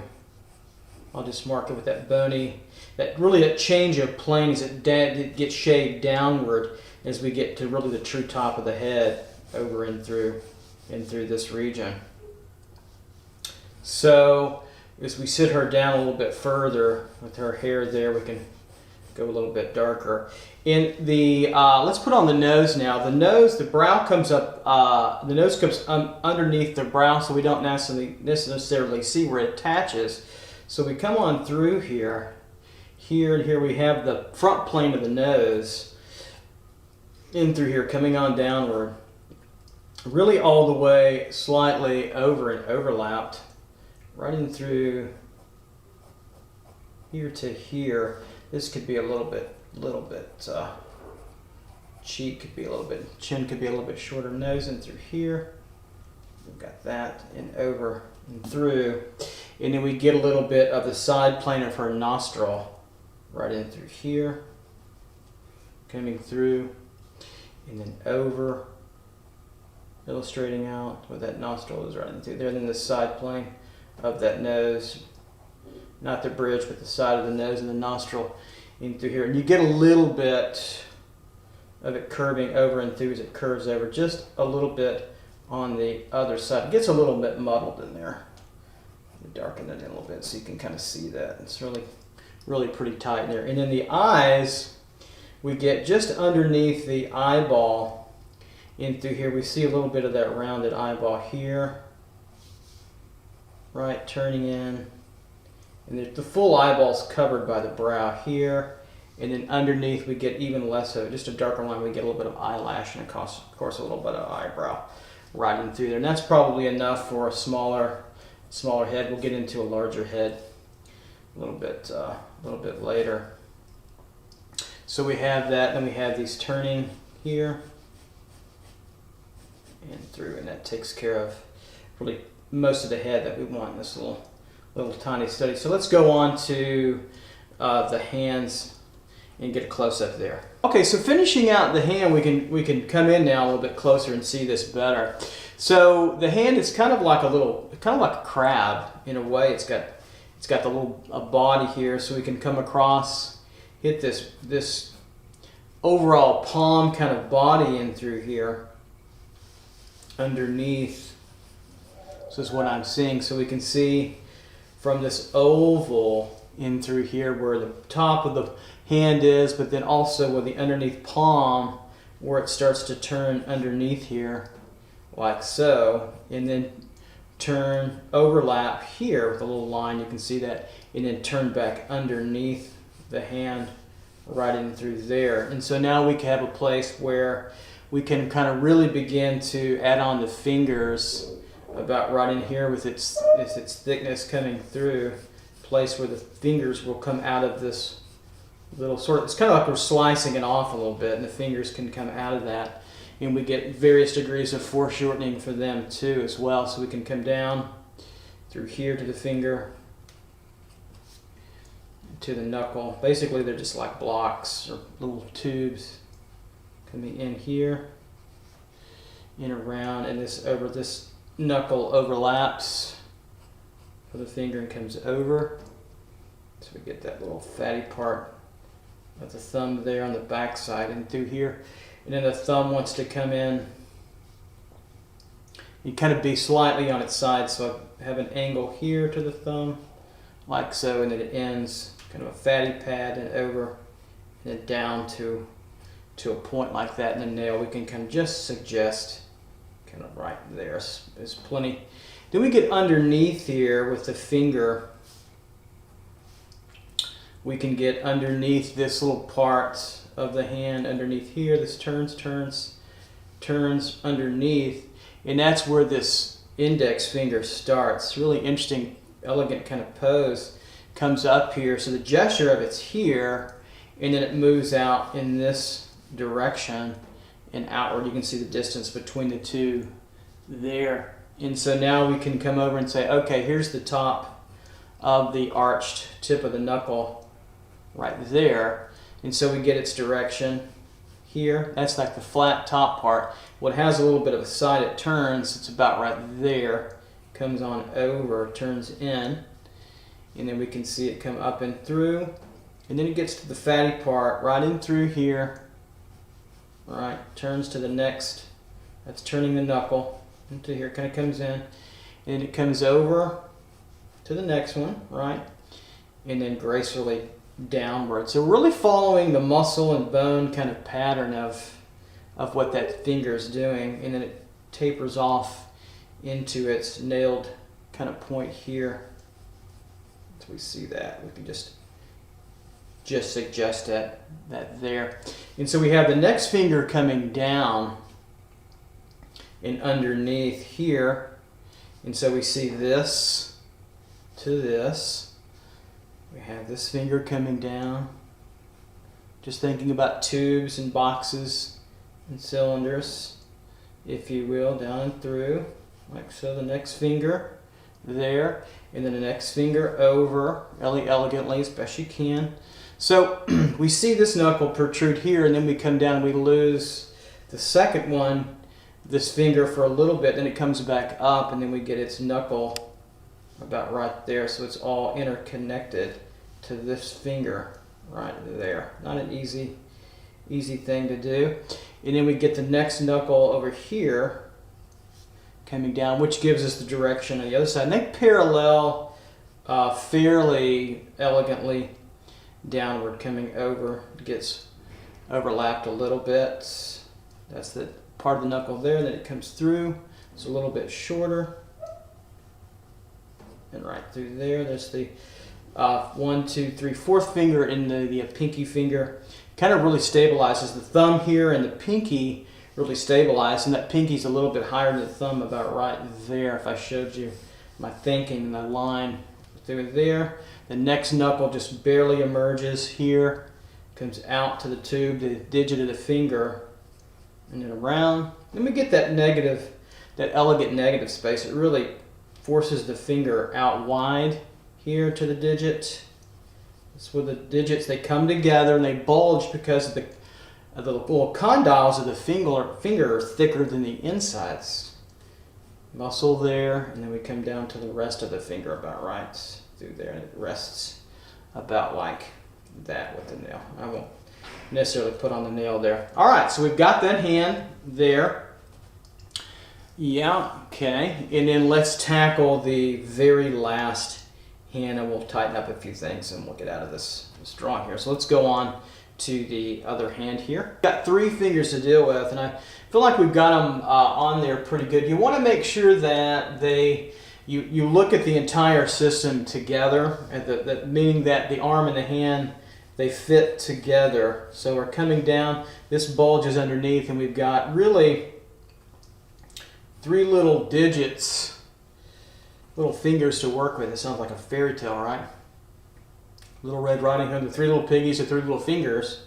1 here, and then we've got 1 overlapping. These are just tubes. You can a little contour line, just a little indication of what they are. Basically tube. You're going to draw mostly lines coming over. This box is over. You don't want to get too detailed here especially, or get too fussy with it, but you just want to indicate those fingers, and then the last one over here, and then turning and over and underneath, and you've got the fingers put on there. All right, so there we go. So there we go. We've got really all the parts that we needed for our foreshortening. So pretty difficult problem. Sorry about cutting that off a little bit. I should have done a little bit better in composition. But the main foreshortening part is really in the torso, the buttock, from the buttock to the head. It's a pretty wicked, pretty evil little foreshortening problem to tackle. Foreshortening is not easy. You know, again, when you get in trouble, go back to the most simplest forms you can think of. What are they? The cube, the sphere, the egg form, right? The box, the cylinder, however you want to call it, and work your way from there. What's difficult, I think, also about foreshortening in the figure and about any forms is that action gets mitigated. You don't get those long, flowy action lines that you want at times. So you have to worry about overlapping width, depth, and those kinds of issues. So what I'm doing now is just kind of tightening up the drawing, going back with a darker pencil and clearing up the work on some of this to make it a little bit cleaner, readable, like for instance under the chin and the nose where that overlap, just to clean that up. Now you can see I'm using a more pen holding approach as opposed to the palm drafting method. That's a little bit easier when you want to work for that really fine detail. The palm method, which is probably the oldest Renaissance method of drafting. How do you know that? You can see the line quality, and when you draw enough, you know that the difference in line quality, you can start to discern what method of holding the pencil the artist used pretty easily. And you also know pen and ink that they used a pen holding technique because it's the only way they can make a mark. You can't turn those ink pens to the side and really make a mark. Also with etching, like Goya's prints or his etchings, or Rembrandt, right? Those beautiful freaking etchings, gorgeous. You know that they held a pen holding kind of technique. So here I'm just trying to make it a little bit prettier. I'm not going to belabor the point too long. We'll get you out of this video. But you can go back and make this drawing a little bit cleaner and more readable. You can see I'm doing it in the darkest of areas to bring out some resolution within the clarity, I think, of the model where I need it to be, especially those darker areas. So I'm also taking a darker polychromos. It's a dark red. I was using a sanguine. I love sanguine for academic type drafting for whatever reason. I don't know what the psychoanalysis of that is, but I mean, you can use anything: black, blue, brown. I just have my NKU students use more traditional tones. And then if you want to use like hot pink or whatever later on for your own studies, hey, I say go for it. Whatever works. Right through here. So I'm going to bring out this back a little bit. So you can stay with me a little bit if you want. I'll run the camera a little bit longer, but for all intents and purposes, we've got what we wanted out of this video. Foreshortening is one of the most difficult problems to tackle in anything that you're drawing, whether it's figures, whether it's still life objects or animals, whatnot. It's going to be a challenge, and there's no doubt about it. And so hang in there, be patient, and practice quite a bit. So now I can really clean up this buttock area. That's kind of a weird thing to say. But you get the idea. We can clean this out and make this a cleaner drawing. Okay, this can come out. So I'll put a little bit of hatching line through here to make it a little bit darker and stronger. I'm not really doing a value rendering as I am Just making this drawing hopefully a little bit cleaner and readable for the audience. Okay. To here, this comes around and over. Can kind of come on and put another layer of top layer of line and contouring.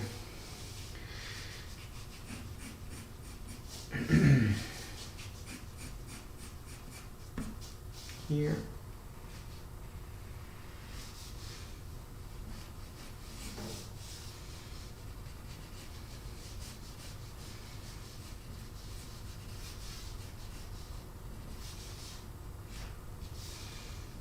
So when you get more comfortable with drawing in the model, try moving to a softer carbothello or just medium hard, medium soft charcoal. You'll find you'll have an easier time to render out soft to medium tones a little easier than you can with these polychromos pencils that I use. But I like to have my students use these or Progresso in the beginning because they don't smudge as much. When I was a student, it was a runaway freight train of smudging.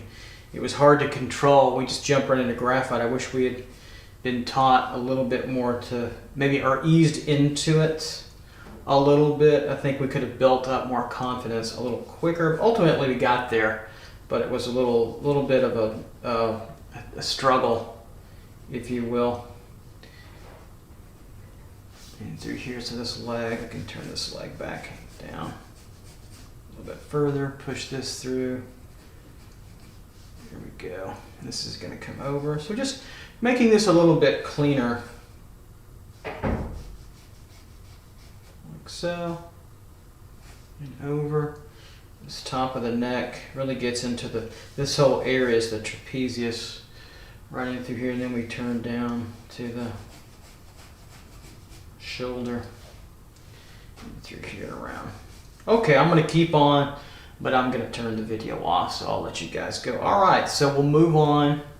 We're going to have quite a bit of demos and lessons in foreshortening since it's such the most difficult problem. We'll move on to one more full body study. All right, see you guys soon. Take care. Bye-bye.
All right, so our next full body study. So we've got another reclining figure. Another pretty difficult, wicked kind of shot in terms of foreshortening, and it's really getting even pretty severe, really all over, except for the elongated arm to the right, and the raised leg a little bit is a little bit easier to manage. So we'll go ahead and start to lay in the figure here. So we'll look at this this movement. Looking at the shoulder here, this movement to the arm. I'm going to kind of mark the shoulder where I want this for now. Arm out and through here. Body flowing really this way, moving pretty severely back, into space and foreshortening, pretty quickly with the foots somewhere out and through here. And I'm going to quickly kind of sort of feel this barrel-like component of the chest. Sometimes I'll throw out, especially in foreshortening figures, I'll throw out some action lines, etc. But then they really get changed up as I kind of lay in the head and the torso. So I probably make more corrections during foreshortening than really anything else that I draw or have drawn or will draw, probably, just because of the nature of the beast, so to speak. So I'm going to start laying in the head. Now the head is it's a really wicked foreshortened shot of the head, so we get mostly back. So I'm going to take off the model's hair for now, and I'm going to start with kind of a blocky oval. It's pretty straight towards us here. So this is kind of the front top of the head, almost kind of coming at us, slightly one-point box form, and then it moves back slightly this way because we get a little bit of the right side of the head. Fear not, when you get in trouble, go back to what you know the best, and that's this most simplified kind of forms. Right in through here. So we're just going to put this kind of blocky form down for now, nice and light, kind of loose. Get a feel for that. Try to get a feel for these shoulders now coming across here. A little blocky form. So you can go back to kind of a volumetric figure if you need to draw out a pretty firm volumetric figure. Certainly do so. Now later on, her hair will come out. I'll kind of give you the feeling of what I'm feeling with that hair. Here we'll get the mass of it. Don't try to get all the hair detail in the beginning. We'll just get a larger kind of mass that it kind of wraps around in through here like so. In this manner, kind of lays out almost kind of like a mop or kind of water that's spilling out, kind of flowing over. So we'll get back to that a little bit later in through here. Center point of the head about roughly right in through here as we work on. I'll kind of mark where I think the chin's going to be, right in through there. And that's all I'm going to bother with the head for the moment. I need to get everything in my view to make a better analysis of what we're doing with this form. So I'm seeing the shoulders come across, and notice that they're slightly tilted. Sometimes I'll push the drama of a movement, like the previous drawing we just did. I made that leg a little bit longer, and I actually like it better than the model's pose. And I have the liberty, you have the liberty of doing that later, of moving the pose around just a little bit slightly if you want, or more if you want, to make a better drawing, if you will. It's not that the pose is wrong by the model, it's that you can use that to enhance the drawing better. So now I'm going to take this front plane of her shoulders, really sitting down. It's like essentially a 2-point box, and I'll show you what I'm looking at. As I'm coming over, and where her arm sits is where the rib cage generally ends, where the bony parts of the rib cage ends and the abdomen begins. It's about right in through here. I'm going to mark that pretty quickly and over, and she's converging slightly in through here. So we see some side of her body plane right in through here as it slices down. We'll get that later on, and we can continue to go on with that. Her pubic region, beyond that, probably the notch as it gets hidden, it's probably about right here because it starts to get even more foreshortened right in through there. Now we'll start to feel out her buttock and her leg, and I can tell I might have been a little bit long with the figure in my action, but I think I was fairly close. So we're moving out in this direction where the knee, I'm feeling where that knee will turn, probably here, come back into the body like so, and then on down to the leg, and we still keep on getting more foreshortened. And of course we have the foot that comes on out in through here and over and down. So it's going to be a pretty amazing handling of that foreshortened experience. So in terms of its level of difficulty, not that my drawing is amazing. Right through here, and then we get down to the shoulder, to the elbow, feeling that action coming through, and then to the arm, and then it is slightly longer. If we put a straight line on the toe downward here, we see that it is a little bit longer where the hand would be, right in through about right in through here, where I feel that hand would be a little bit less, certainly less, much less foreshortened than that back deep down into space. Now, I've got a problem here. Take a look as I'm drawing, and I can see that even when I start to flesh out her arm form, I might be a little long in here. So what I'm going to do, and now's the time to do it, where the buttock comes down, it's probably a little closer in foreshortening to where the pectoral, this little line curve is. So I'm going to bring this down some. That means I'm going to push this over. So I might be a little bit long here even. So I'm going to bring this over, darken in. I'm not going to erase anything because I can draw over that and hide all that later, and that's not a problem.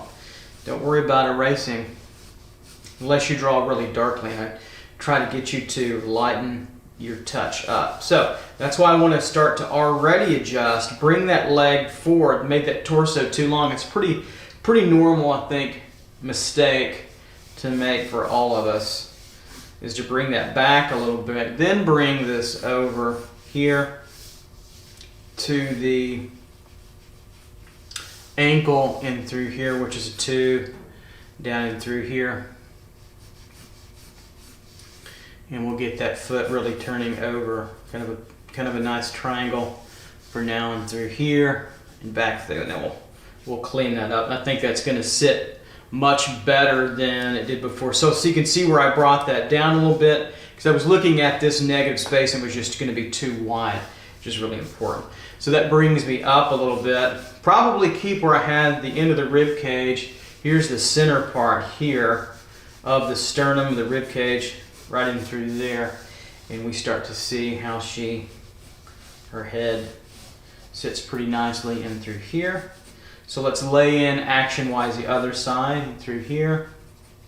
Breast forms will feel like they're coming out through here. We'll talk about their positioning even further in a moment. They're pretty subtle right now. We'll bring them out because they're very flattened because of gravity and the positioning of that. So they'll kind of lay in flat here, kind of move over to the side, no matter generally what size or shape or how fatty they are or smaller they are. So the action now of the leg coming up, she's stabilizing the body with that leg, holding that. So we've got from the toe up, it's kind of again, it makes a triangle, so it's a pretty good movement there.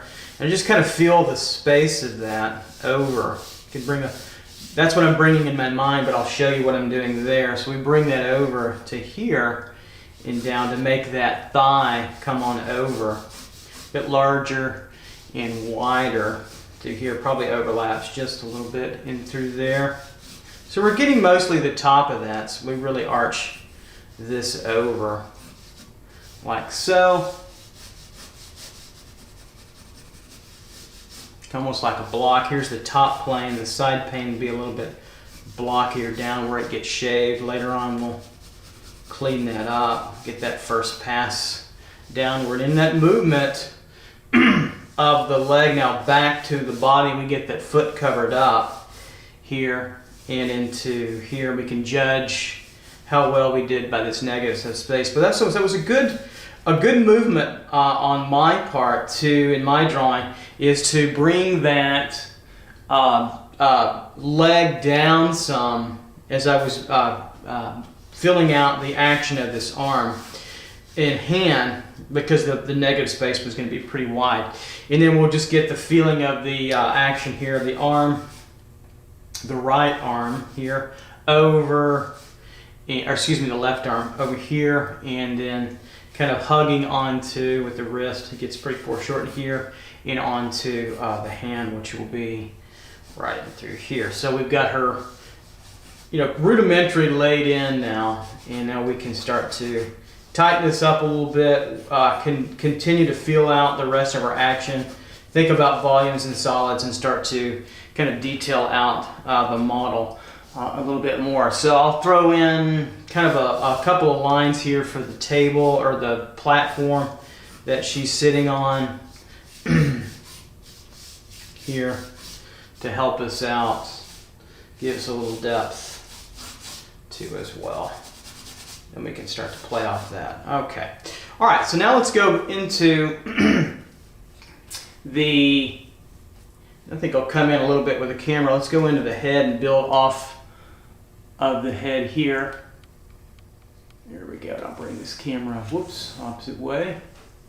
Bring the drawing down a little bit. There we go. All right.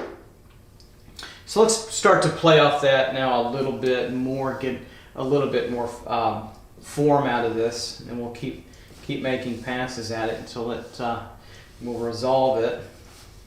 So we've got the head now, and it's this ovally formed, this block in the back, this cranium. So we're filling that cranial form here. You know, I'll start to put on the hair at the hairline. Comes over here. We can start to feel that through here a little bit. Just getting the mass of it, the movement of it. We don't want to get into all that detail. It will erode really the spirit right now, what we're trying to get into, and that could come at a later date, certainly, as well. So we have that. Then we have her hair pulling off her forehead here as I draw it downward, right? And it's moving in through here, cascading over, just simplifying that, shorthanding that here. And I'm going to just glaze over it a little with some tone to kind of get it to sit back and out of our way as much as we can to get to the head region. So we'll close in on the head a little bit with the image that we're drawing from to get a closer analysis of what we have. And so we almost get a straight shot here. We really start to see that. So I'm going to work the entire head, find that chin, which is about right here. So we'll find the chin of the figure, and it's going to be obscured mostly by the nose. But we have the chin right in through here. It comes down and over. Same thing here, it comes down and over, underneath. And the head will come back to here. We see a little bit, we don't see much of the jaw. The cheekbone's going to come in the way. The cheekbones are going to be pretty quickly emerging right here. Stay with me on this. This is a tough one. The cheekbones emerging right in through here. And they get pretty wide as they come down and over here. And we see it emerge and curve over in through here as well. And they pretty much cascade downward, and they get into a little more of the hair in through here and over and out. So I could bring that hair over in my drawing. If you're following along, you can make adjustments or just take a look. Remember, for all these drawings, you probably already noticed that the image that I have is working from is also at the end of each drawing. It's slowed down. You can screen capture that and use it for later reference for your drawings for study. So we have that. Then we have pretty much, I'm kind of turning mine to the side. I need to straighten mine up just a little bit, but she's right about here with what's going to be her center line right in through here, just about straight. Straighten it in just a little bit further. So we have this cheek line in through here, the jaw and the lower jaw and the chin here. The eye line now follows that pretty nicely. Gets even more curved, you can see, right in through here. Okay, that's where the brow, the nose will come out. And it gets even more curved as we come up. We're talking about the top and the bottom of the brow. Right in through here, over.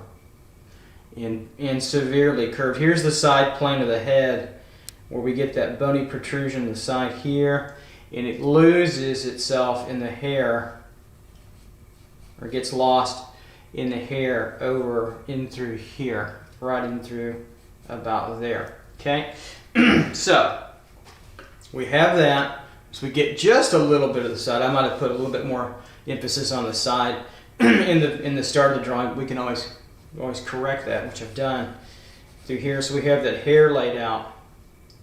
Now her eyes are just emerging just a little bit here, so we get a little bit of that golf ball or that ping pong ball roundness. That's the only part that we see. Now if we drew all the way through, we'd come over.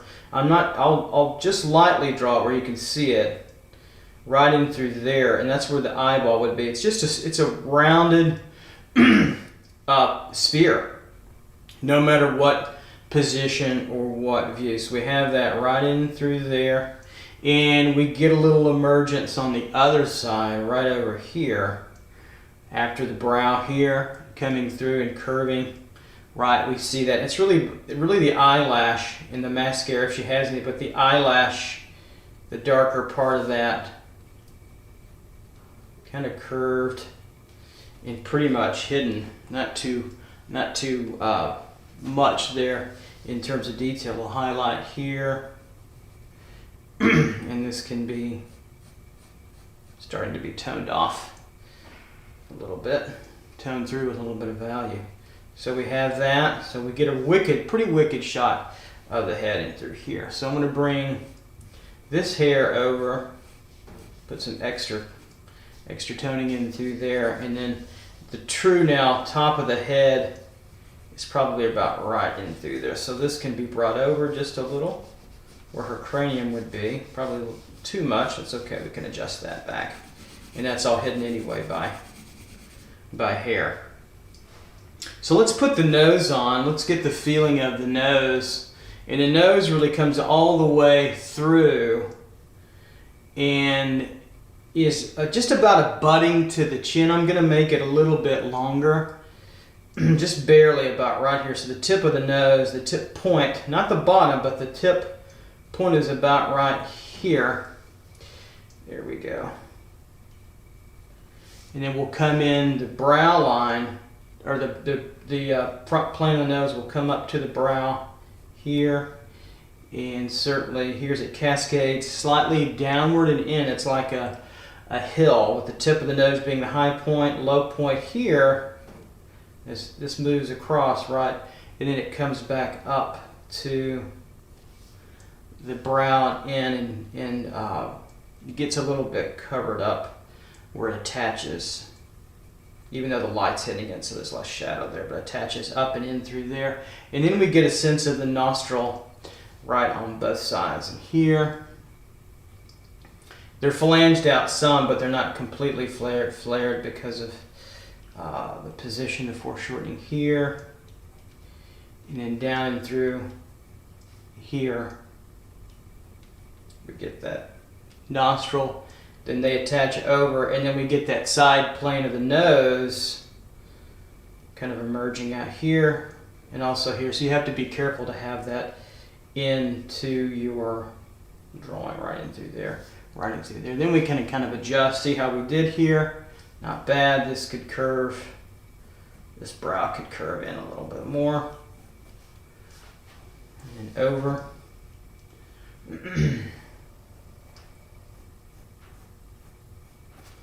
Then I'm going to analyze these cheekbones. They're a little wide, so I'm going to bring them in here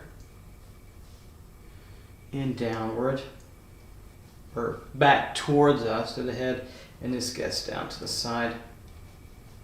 The head in here. Same thing here on the other side. I'm going to bring this cheekbone a little bit higher and up. That I see I made. Did he correct that? Here. And this comes back now, and it really pulls back. When I make this turn, I'm pulling back towards the head and back into towards the front of the head and through here and around through. I mean, we're pretty good there. The lower jaw I'll extend a little further out to adjust.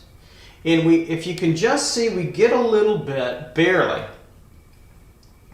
and I mean barely, the color of the lips inside here. You have so little room, just a little bit of a darker value I'm going to put there to let that emerge. And we're going to get that chin lightly here and then over and down. You have to be subtle with it, because we're really working on structure more so than just about anything else. But now we've got a foreshortened head here. I think that's working decently well. We can get a little bit of flow and rhythm at the inside of the hair. Not a whole lot. You want to, you know, hair, I'll probably do a separate lesson sometime in the later future on just drawing hair. And I see a lot of my students in the beginning, and I have to correct them and tell them to go for mass and pick out the most rhythmic parts of the hair and worry about those as opposed to everything else in the time frame they have, because they want to draw everything and it gets to be kind of like a chia pet or curly-cued mess of lines. So I'm going to tone this down right in through here to bring out that highlight just a little bit further. Bring out some of these attributes of the side of the nose plane, which is in shadow here. Bring that down. Shade that down a little bit. And really a little bit on the other side because the light source is not a dramatic one. I prefer a little bit more drama in my lighting sources, but Croquis Cafe does such a wonderful job. Kudos to them. If you haven't donated to their website and their figure reference, if you have the time, YouTube Land students, do that for sure. It's well worth it. They're well worth it. That's a plug. I don't get any kickback from them at all. All right, so maybe a curl through here. A little bit of negative space and a curling through there, and that's enough fussing with the hair. We want to move on to the shoulder area in working it. So we're going to work now. I'm going to sharpen my pencil a little bit and talk. Now we're going to work from the head to the shoulders to the box of the rib cage, torso, abdomen, pelvic region, because that's still the area of some pretty wicked foreshortening. There's quite a lot of it. When I mean wicked, I mean hard and tough. That's kind of an American expression. Wicked means pretty hard to handle. Not for the faint of heart, but you're here, right?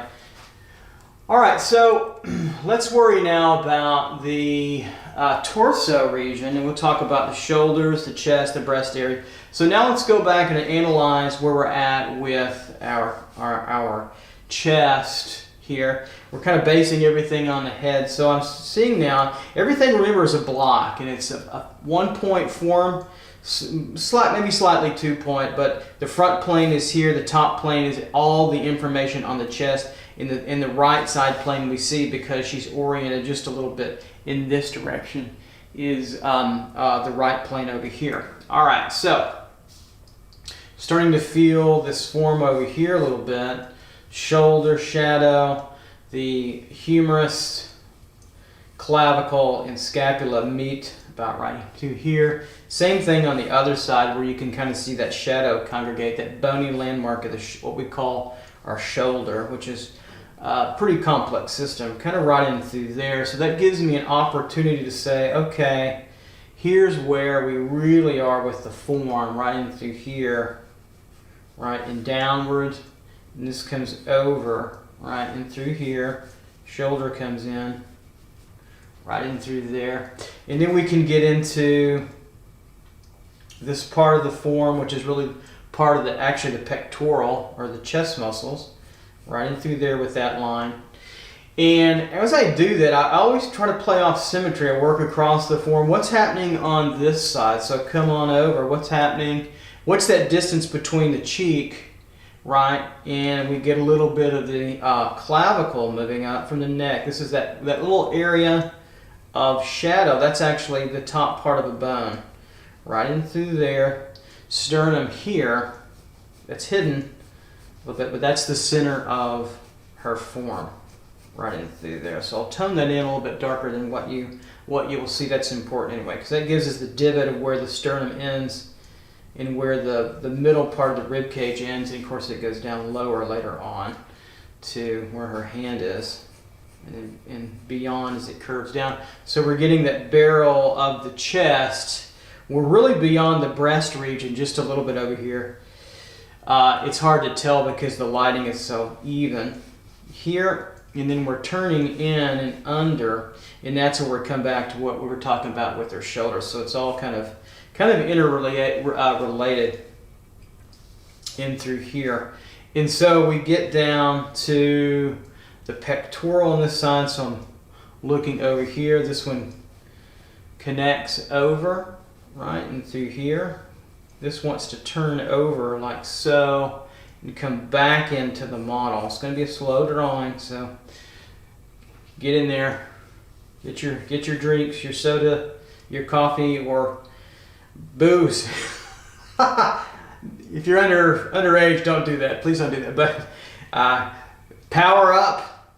This would be a long, good foreshortening study. Good challenges. Challenging still for me. They're fun, you know, but they're still, I got to think pretty hard. I can't take any frame for granted running through there. So that's still where that bone, I'm trying to still mark that bone with these lighter pencils and get a little bit not used to drawing. You have to really put a lot of pressure on these pencils. A little bit awkward for me.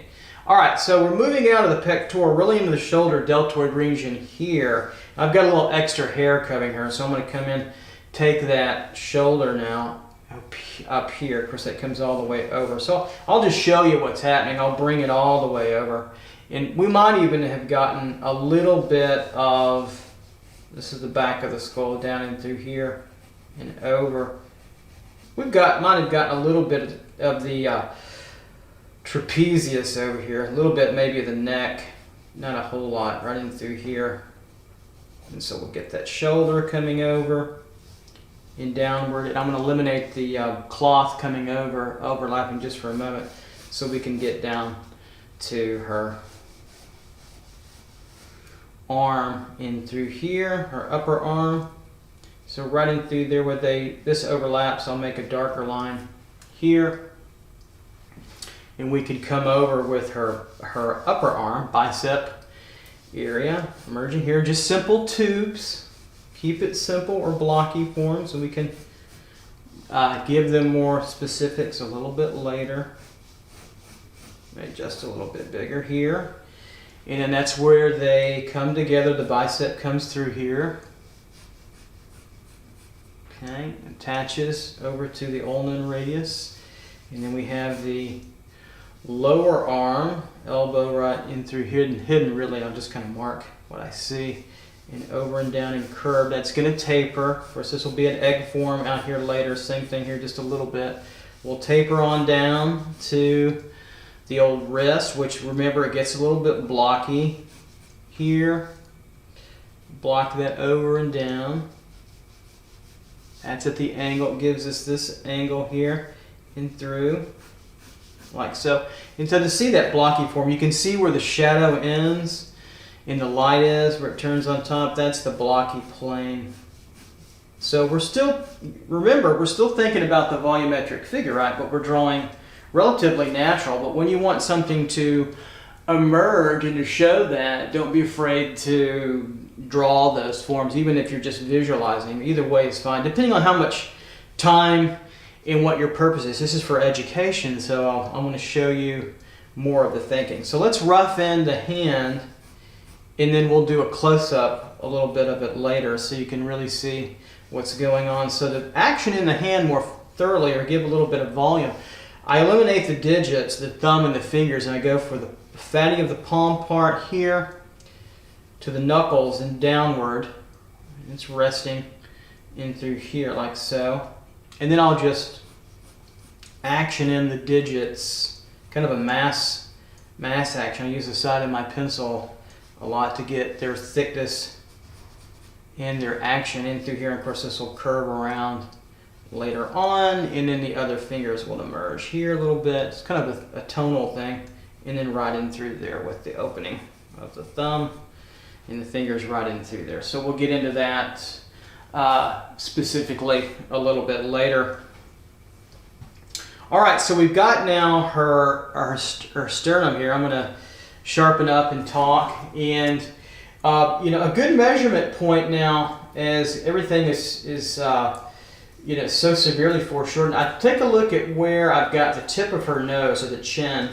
They're really about the same. And I look at that distance in my image, or if you're just drawing a figure in class or from life, that distance from where her hand is resting on her abdomen, her belly, the stomach area, right underneath the rib cage, sternum ending, what is that distance? Can I get that pretty close to mine? It looks pretty pretty good. From here, what I'm saying is from here to here, that's not too bad. It's pretty close. So now we can come over and we can get underneath that sternum here and come on over to its turning of a barrel. So this thing really wants to turn like so. Now it comes up a little bit here, right? Because we're getting a little bit more of this side. So we're coming up and through, right?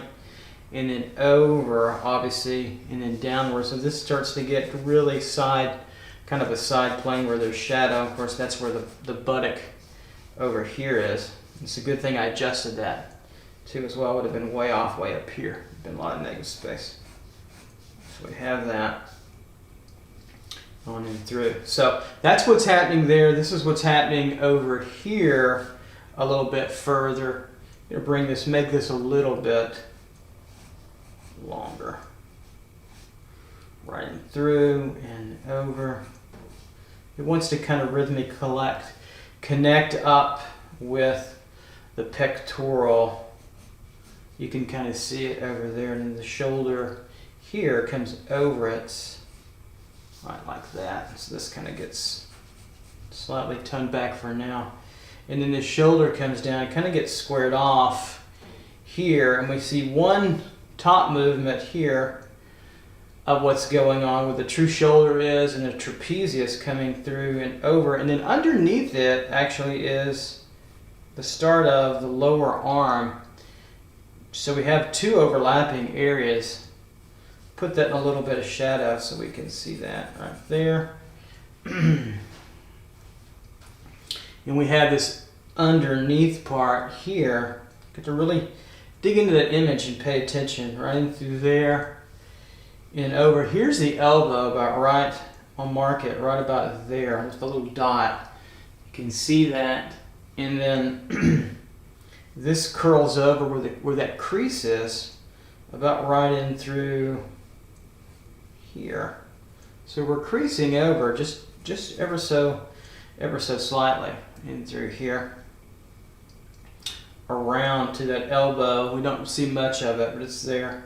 And then we get this back, curved back and over and in to our up through in our shoulder, and of course to our back. So this is a kind of a subtle crease, and I can soften that overlap even though it's there by just slight tone. I'm going to make it too hard. I have to show you that, but in a painting or a drawing, to make it a little bit less harsh to what we're seeing in reality. And then of course the hand comes up and over and really wants to start laying on top of the image here. And of course we're going to get the wrist through here a little bit in a moment, all the way through in the hand. We'll lay on top, and I want to get this chest in before I get in the hands. We'll come back to the hands and probably ultimately the feet and do close-ups so I can really get in there and think about it and noodle, catch my breath and say, okay, here we go. Take a deep dive, because you know it's going to be a fun challenge for sure. We have the hand in through here a little bit, and then the thumb right in through there. So let's talk about now finishing out this chest region here. So we've got the end of part of the rib cage that we're seeing here, the sternum, and it kind of comes on over. Of course, it bellies over a little bit. It's actually a little bit longer. It's probably further down the line. This is actually the pelvis notch over here. It's the crest parts that are popping through over on this side. Of course, the buttock will be through here and around and over. Of course, this is the top. We come over for that, nice and three-dimensional here, very boxy, and over and through. But we want to start to put on the breast form. So the breasts come out of the sternum. The end of the sternum is probably with the clavicle over here moving inward some, curving in. This one would be on the other side. You couldn't see it. It would be probably over here. The end of the sternum is right about where the brow of the nose is. So out of that sternum at 45 degrees comes the nipples and really the direction of the breast swarms, even in this pose. So I'll draw a little diagonal here, draw a little diagonal here, and you can kind of see how they match up to that theory, that idea of analysis. I've been taught that in drawing for decades now. Here and in here, so we can kind of see where the nipple forms are. I'm going to make a little bit of value run here, just kind of a marking here, and then over the form a little bit on the other side, and they're pretty much almost straight across, slightly angled in my view. And then this nipple is a little bit raised. Well, they both are a little bit off the surface, about right in through here. We'll work on those conal projections of the areola just in a little bit, right in through there. But in order to get the full feeling of the breast, we get the 45. That's nice, but we have to get the sizing, or the spherical egg-like form of the breast swarm. And so what we see is right in through here. It's subtle. Underneath that nipple, you can see where it gets. There's that very subtle tone. That's the actual rounded, global, fatty part of the breast. And you want to wrap that around. Wrap it around, coming through here, underneath, and it falls slightly underneath that pectoral, right? So you got to be careful with it, because the pectoral, this is the muscle here, right in through there. This arm is moving over, and it's all in tone, like so. I'll tone that back a little bit so you can see that. So we have that. And then we have this rounded breast form. So if I come around the whole thing, where it attaches here, it hovers out. That's where it hangs off the body, gives it shape and more of its sizing for females. And it's because it's so flat now, it's really being squished down onto the chest. And so it's over into here. I'm going to make it a little bit more pronounced for now, so you can think about it and see it, because you want to draw all around the breast form. Students make the assumption it's just kind of a U shape because they see the model standing, and it's not just a U shape with a dot in the middle for the nipple, but it's a very much a egg-like kind of form here. And it comes over here, and that nipple is going to get pushed off a little bit further, about to run in through there. I'm just going to tone it in for now, adjust that, and then I'll come back and we'll tighten that in through here. Then it gets softer as it moves off the edge of that wrist and through here, and then really around and through here, chest area wise. It comes over. It's pretty good. Okay, so let's go for the other one. The other one sits on the other side, and we get a little bit more of the chest view in through here. So can you find it subtly underneath? So it's not right at the nipples ending. The nipple is here, roughly. Just to come down, this chest to come down a little bit further. There we go. And over, the nipple sits here. Pectoral and the start of the underarm area right in through here. Okay. And then we get the full breast. Now we can really take a measure of that, about right in through here. Sitting flat, squashed up against the chest proper.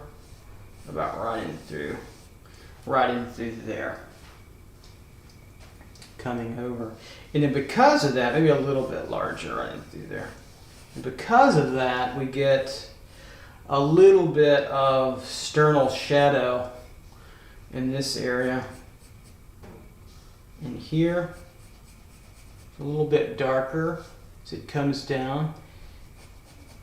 And we get the raising of the clavicle about right in through there.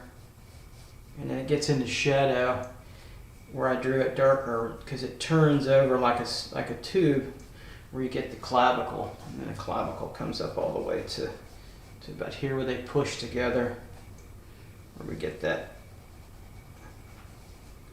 bonier notch where the deltoid truly is.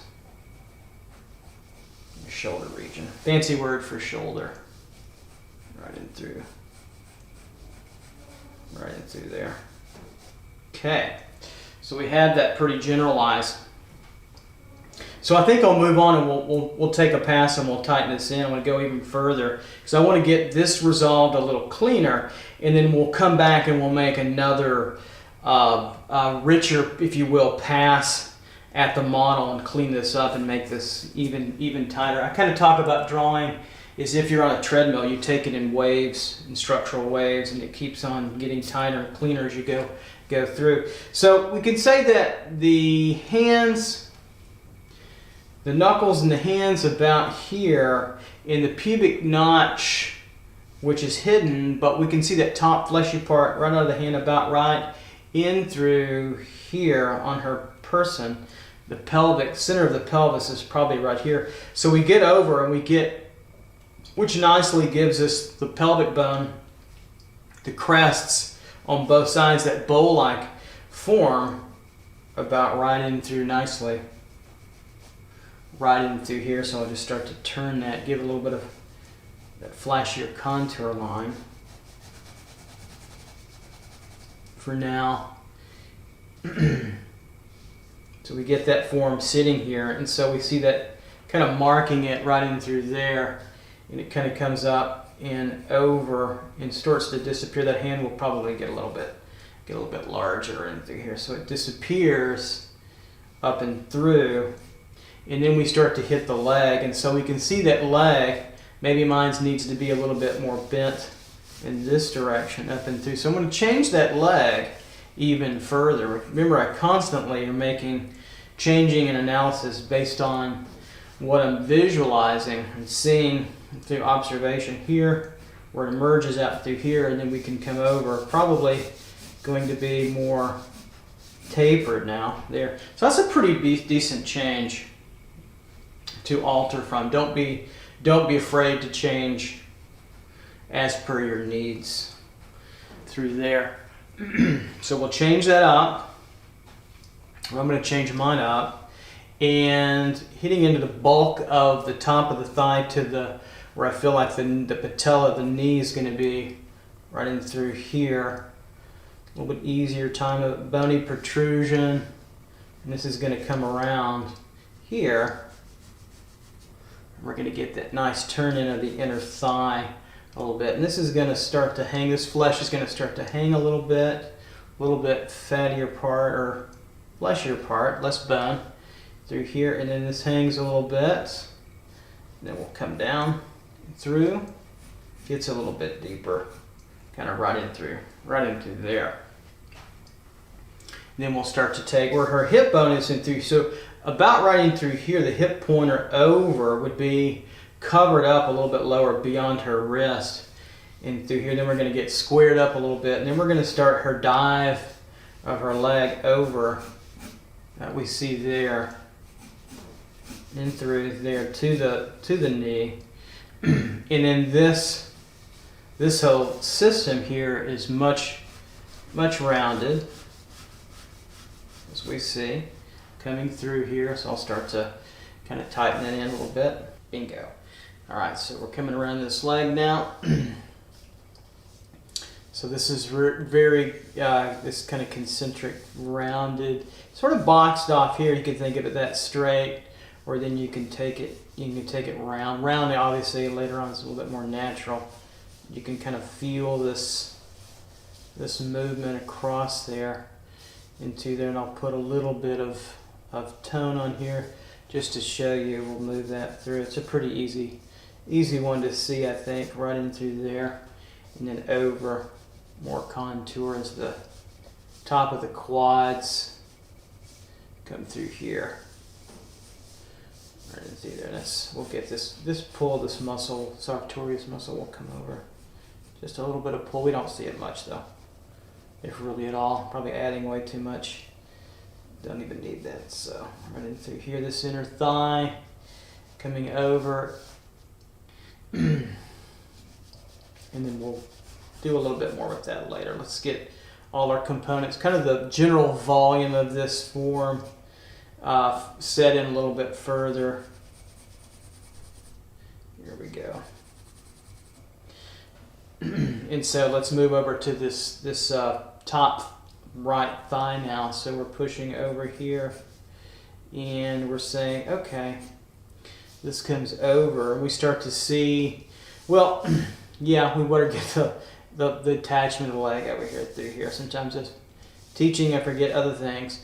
So we get the calf in through here. So we got that laid in pretty well. That's egg form in through here. It really overlaps. It's overlapped by the thigh way over here, up and through.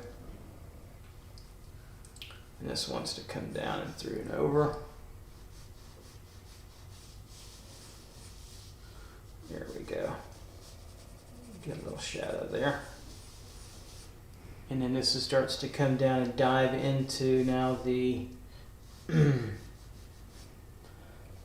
ankle. We get a little bit of that feeling of the ankle in through here in the leg. She might rest up against that ankle in through here, but it dives through here. And this is going to be really concentric. If you had to put concentric lines around that to get that feeling of turn, especially underneath where it all starts with this calf, right in through here. I'll push that overlapping line a little bit, like so.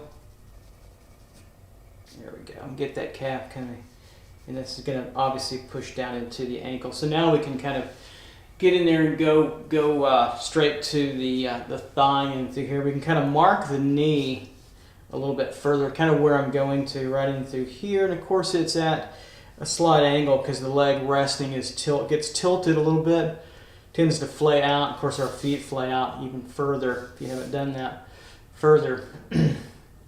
So we have that, and I can already tell, I bet the ankle is still too long, but probably have to bring it in, but the knee feels right in through here. I'll mark that a little bit, that tip, and then this is a bony protrusion, so this will get a little darker line in through here. This top of the patella that we see where it crests up, of course it goes up in and underneath back towards the shin, but we see this part of the patella leaning over at a diagonal angle. And then we can pull the leg, start to pull the leg around this way.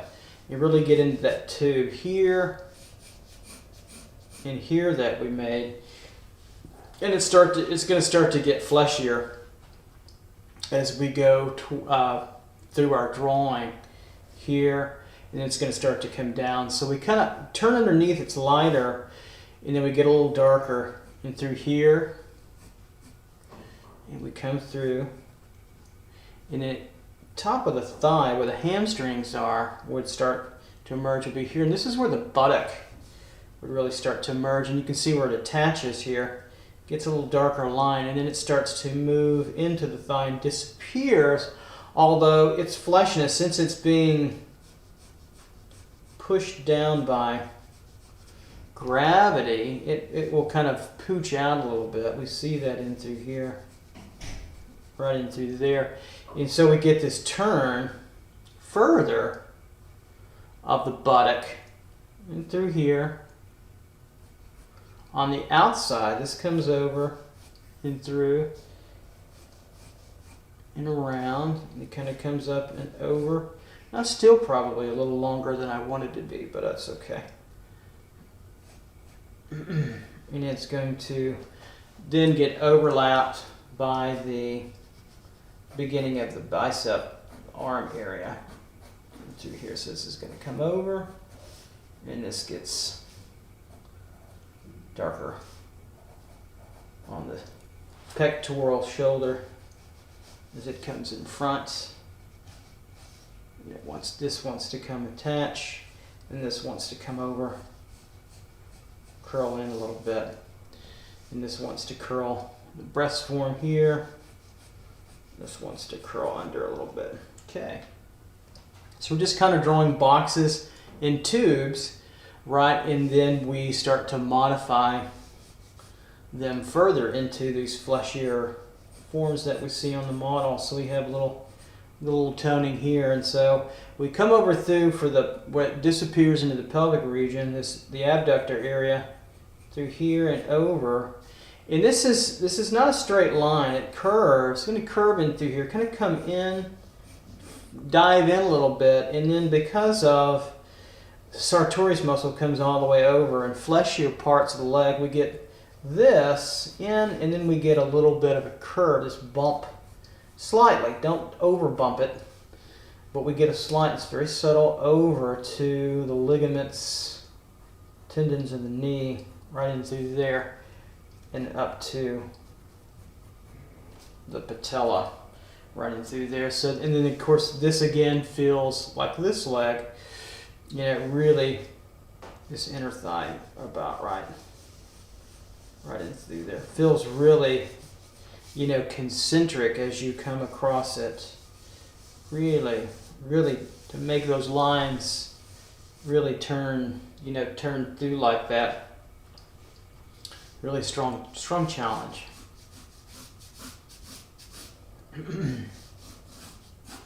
Sometimes I'll even, if I'm dealing with a background, you know, horizontal line, I'll take my little hard edge and tighten it. Give it kind of a sketchy tight line.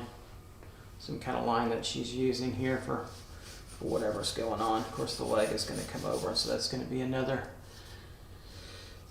kind of folds and whatnot. So we're coming over here, and so we'll just get a little bit of this thigh on the right side, just shave down a little bit.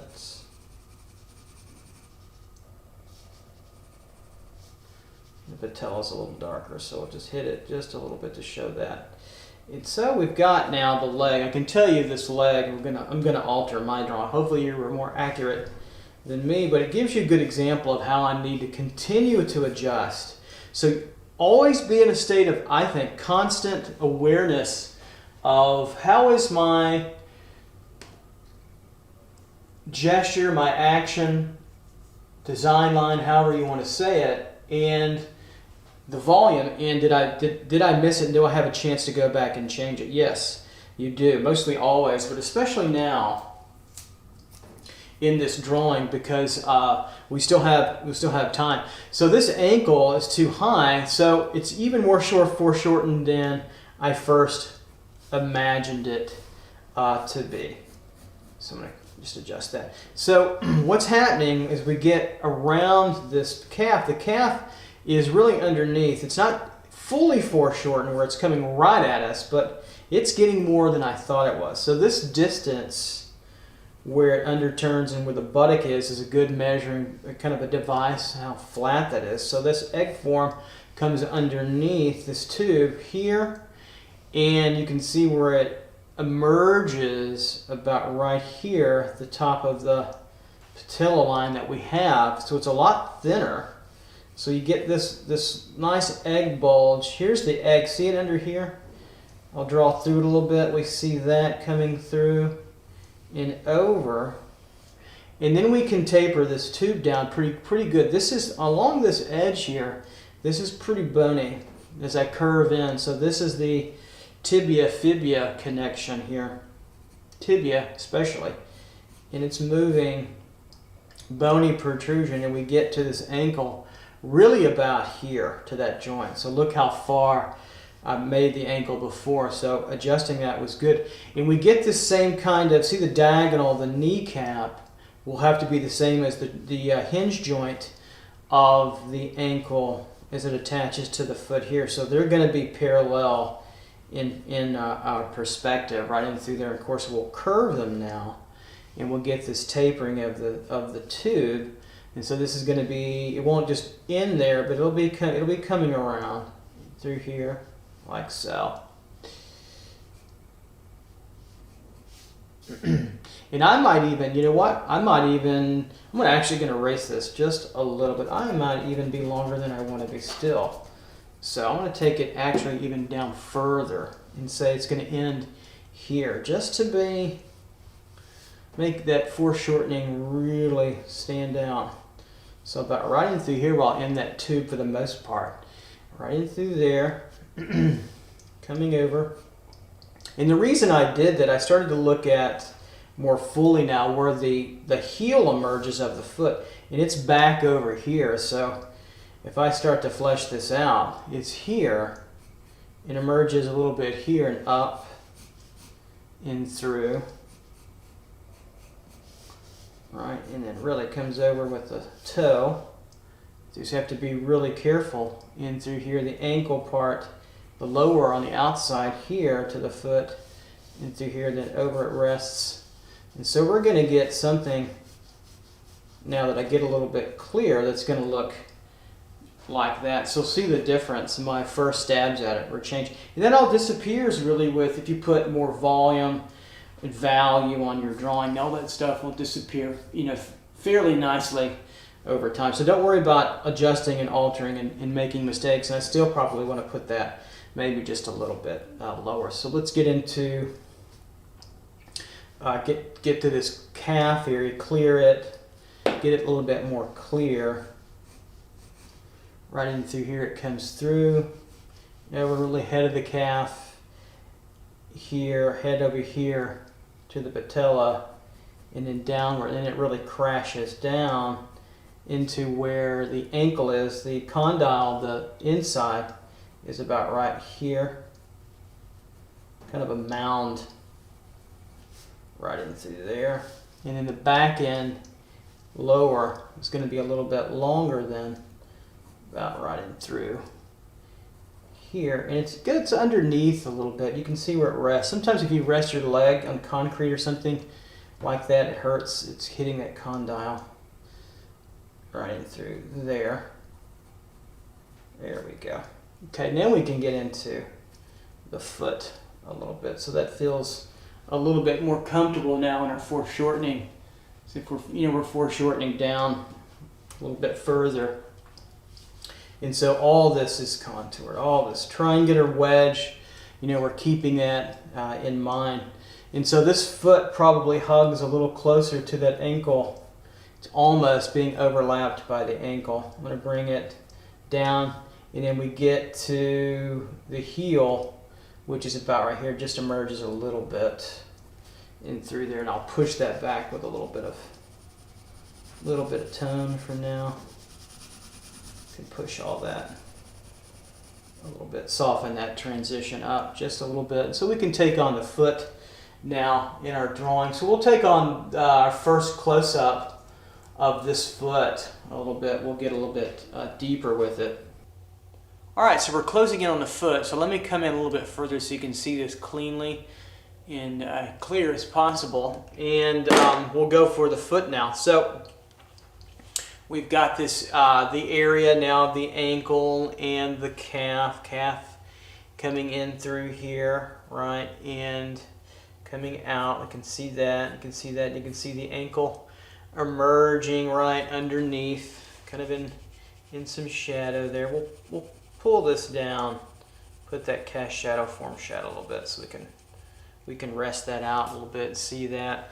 And then, of course, we've got now this foot, this top of the wedge of the triangular part of the foot. There's a couple of things going on. First of all, let's start to think about the volume of it, too, as well. I'm going to continue to adjust that here and up and over, probably here where it crests the pad of the big toe, right in through here, and then just I always draw the foot as if it's in a sock to begin with, and then we can put on the toes. So I eliminate the toes, but I get the gesture of it. So this big toe is always moving in.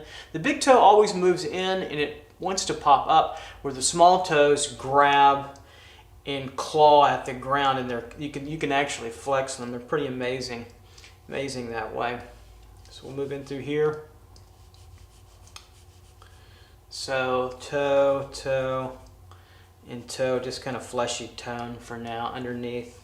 And then we get the under padding here. There's this actually, the top of the foot turns in, And then we have a little bit, you can see that shadow underneath, we get a little extra part of that flesh.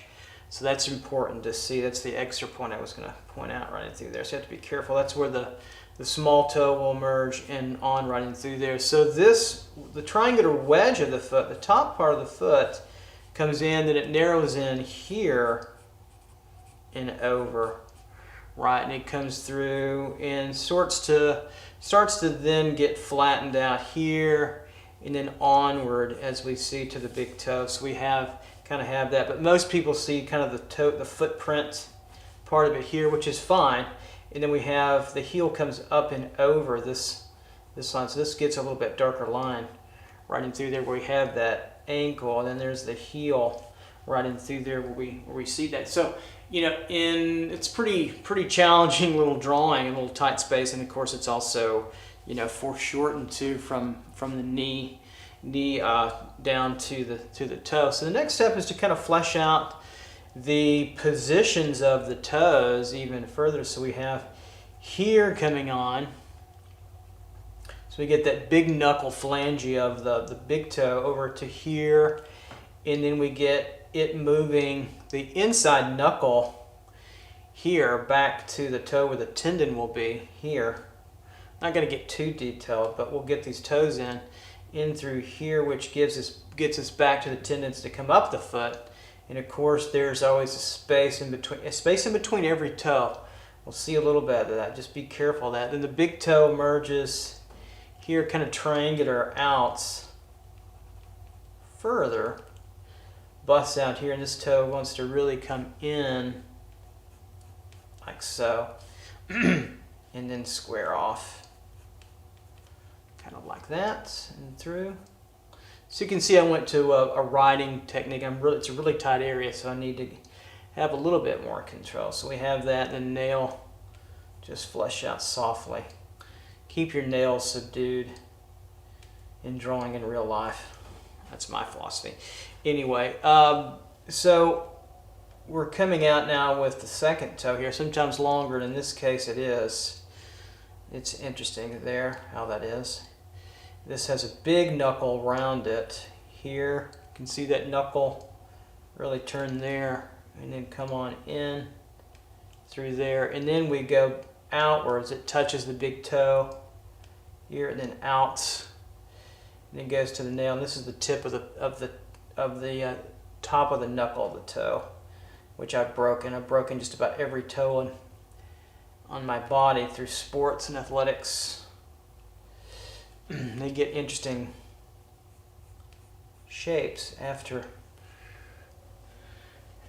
they heal. So I'm going to put a little tone in here so you can see that, because this gets toned down. This moves back into this direction just a little bit there. So we have that. You just have to be careful. Just be really careful. So this toe moves forward, and then the next toe comes out in this range. There's a little separation from the second toe, so we get this fattier part of the inside knuckle here of the toe, and then we get the outside. So you have to kind of be aware of that. And through here, then they emerge in, and then we get the fourth toe. Everybody forgets about the fourth toe. I don't know which piggy went to the market, but it gets kind of lost. So remember, I'm just thinking about boxes and tubes and oval-like forms as it comes in, and it gets a little bit longer. Then it attaches way down here to the tendon. It wants to run up to the muscles up in through here. We can kind of, I don't want to get deep into that. I can symbolize it by a little bit of tone here and a little bit of tone as it moves across the form of the foot, right in through there as well. So get this bigger, fleshier part of the foot. This wants to just come out and then overlap, get overlapped right in through there, just barely. It's not a major kind of thing, but we have that.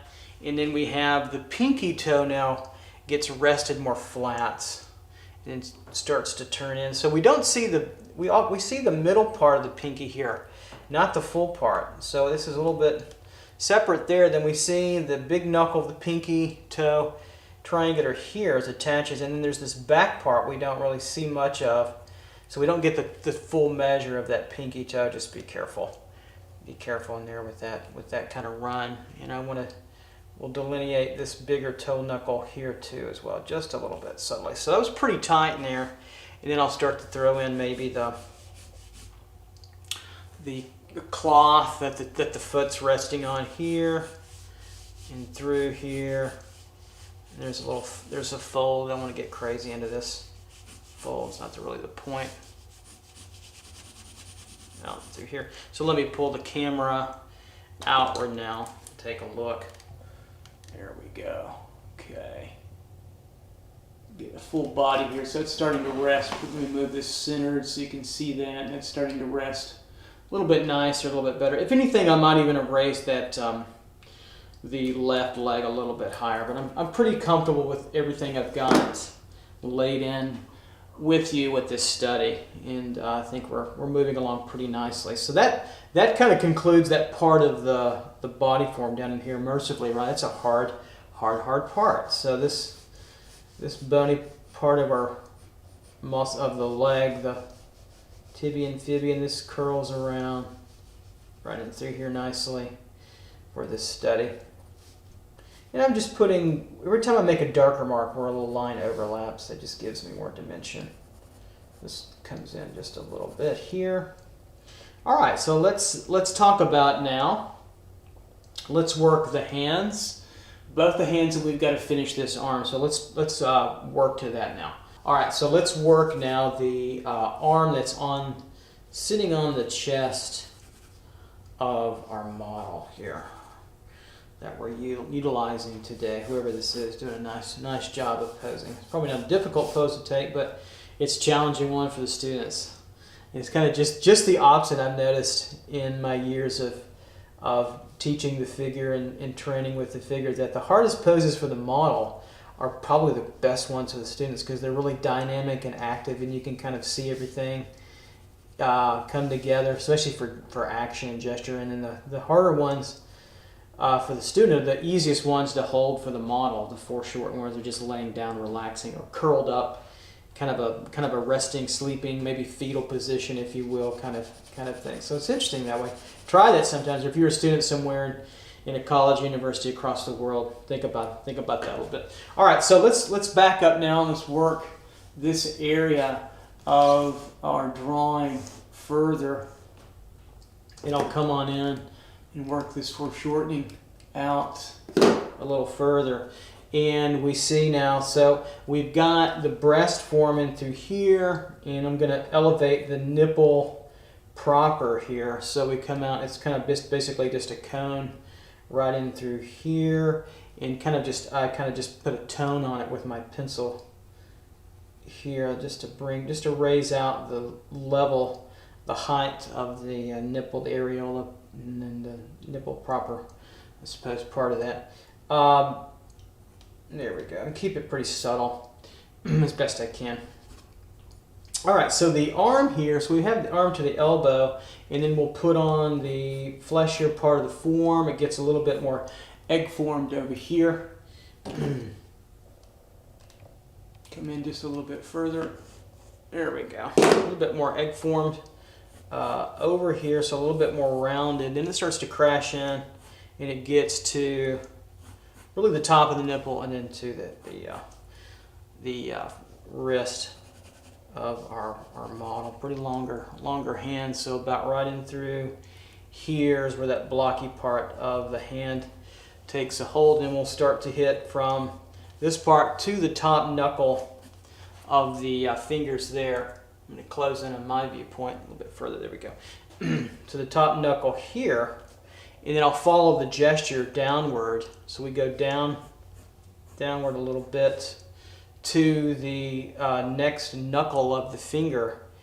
And then they'll want to go down further and both angle off. And then we get those fingers back behind it. I'll just suggest those. They don't have to be super detailed. Right in through here where the finger tubes out, in through this area, we can get that part of the finger, so I'm a little bit short there, which is fine. Little subtle changes, no big deal. Right through there, then up and over. We're not copying the model. We're analyzing it. You can change a little bit. It's not a big deal, unless it's a major change. It's not a big part of it. So we're coming in a little bit beefier here with the top of the hand, and then the thumb attaches on here, right through here, wrist, and then this part, this gets a little bit of tone because it's shaved downward the side of the hand in through here, so this is kind of all in shadow in this direction. And then we get the attachment, the deeper part of the thumb, the fattier part here, this opposable thumb, wants to come in all the way around it. We'll feel it just slightly with the line, just a feeling of it, then crashing into back where we had the chest. It gets a darker line in through there. And so then we have that opening where we see the opening between the hands and the palm, and then we see the phalange of the thumb come out here and then crash back in where the top of the thumb would be, and it's a little bit higher end. And I'll just turn that in, and that feels pretty good for the hand. I'm going to put that back in the shadow a little bit, right in through there. And come down a little bit. So you can see where the end of the fingers here, pretty close to the nipple. I can adjust a little bit where the nipple is probably right in here. Cylindrical kind of disc for the flat part of the nipple, then the raised part, a little bit more of a soft cone transitioning upper. And pretty much just tone, just value. Cut in with a tighter line when I need it. So that works decently well. So we have that coming through, and then I'm going to put some contour line on this chest to flatten that where it sits, and then around the breast form. I'm going to bring them out more than that which is on the image here, so you can see it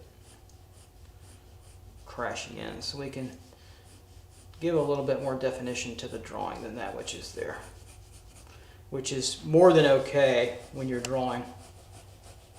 There we go. In through here. Okay, so we've got that, I think, rounded, more 3D now. And so now we can come down and grab the arm, finish out the study with the arm and the hand on the right side of the model through here. All right, so let's tackle that. So we're coming into the shoulder, in through here, back to the shoulder a little bit further. Here where it's darker underneath. Here where it turns away, so all of this can get a little bit more in shadow. I don't like to do a lot of shading with wax pencil. If you use more wax pencil, you'll start to understand what I mean. It's so hard that it's hard to, you have to really work hard to get your darks. And it's hard to be, I think it's harder to be a little bit more poetic, even in these educational videos. Try to make them pretty as much as I can and talk.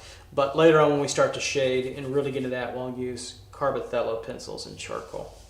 A little bit easier to soften up tonality a little bit too as well. So I'm going to come over to this breast form. Okay, all right, so let's hit into the arm here. Let me pull out here a little bit further for you guys. There we go. I think that'll be better, and we'll come in. Okay, here we go. So let's work on now finishing this out even further. So I'm going to forget about the cloth that's covering up part of the arm for now. And we'll come into the shoulder region, a little bit fleshier here, and then back in. Biceps pretty flat, pretty relaxed in this view. So you get a little bit of mostly a turn here, but this gets a little bit flatter right in through here. And of course this starts to turn like so. Pretty softer line in through here, and this starts to overlap where we're at. Coming through. And this wants to be an egg form, but a flattened, relaxed egg form here, and then a little bit wider right in through there.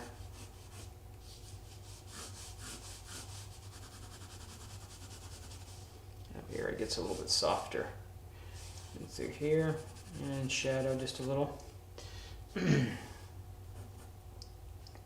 This attaches inside here, so this overlaps right in through here. This kind of curls around and through.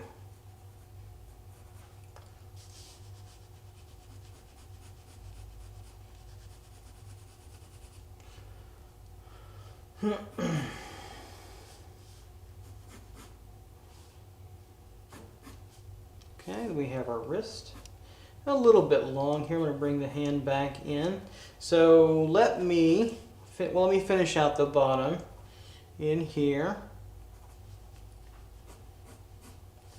And then we'll go over to the hand, then I'll close in on the hand closer so you can see it. So you can see right over here with the wrist where it gets a little bit blocky. I'm going to bring it over. Actually, it should be about right here, I feel like, in my drawing. Is that this bony protrusion right here, that ulnar P, that, again, you'll see that in your hand. That is where the ulna is, the radius is on your thumb side, which you can turn 180 degrees, but it gets overlapped here. It's a nice big little hump. It's a pretty substantial little thing there that you can kind of feel right in through there.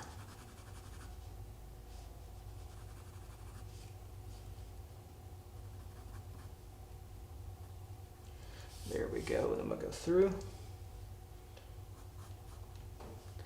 to the back of the hand and let me pull in. We'll get nice and tight here to that. You can see that. Come over. Here we go. So we're always pretty close, but I want to be a little bit closer to that so you can see that even better. There you go. All right. So let's get on that. Go. Okay, so we've got a little overlap now with the thumb to the finger, so I'm going to bring this wrist in a little bit here, a little bit further. And so going back over my drawing, looking at this fatty part of the hand, about right in through here where the thumb is, it's the beginning of the digit of the thumb right in through here. And I kind of take it, I forget about the thumb. I'll flesh in the gesture of it here and then over, but then I'll kind of flesh in everything again further here, further here. Everybody has it a little bit different way of where those fingers are going to be, so it's very tonal here for now. Those three fingers flashing up. Then it curls up. See how it curls up back in? That feeling through there. This will all be in a little bit of shadow here on the floor there.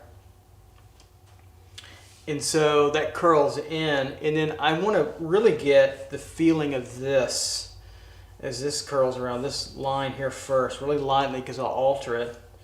And that gives me, see how it gives me that palm feeling of the fingers.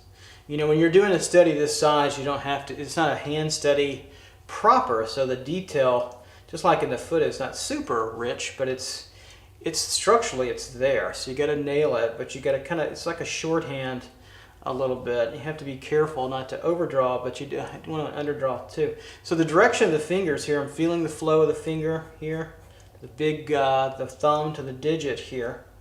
That's where that protrudes outward. This comes over, it's like a box here, it's like a box here over, and then it comes downward and in to here, right? And it overlaps a little bit.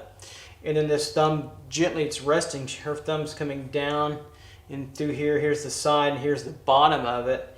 Here it's flat, and then that pad circles in, and in perspective it starts to taper off to there. That's complex. So that side of the thumb is right about there. Can you see it? Hopefully you can see it. Yeah. So it's right in through there, and then you can just, that's got a little tone on it to get that thumb working for us, and we'll round that off best I can a little bit further.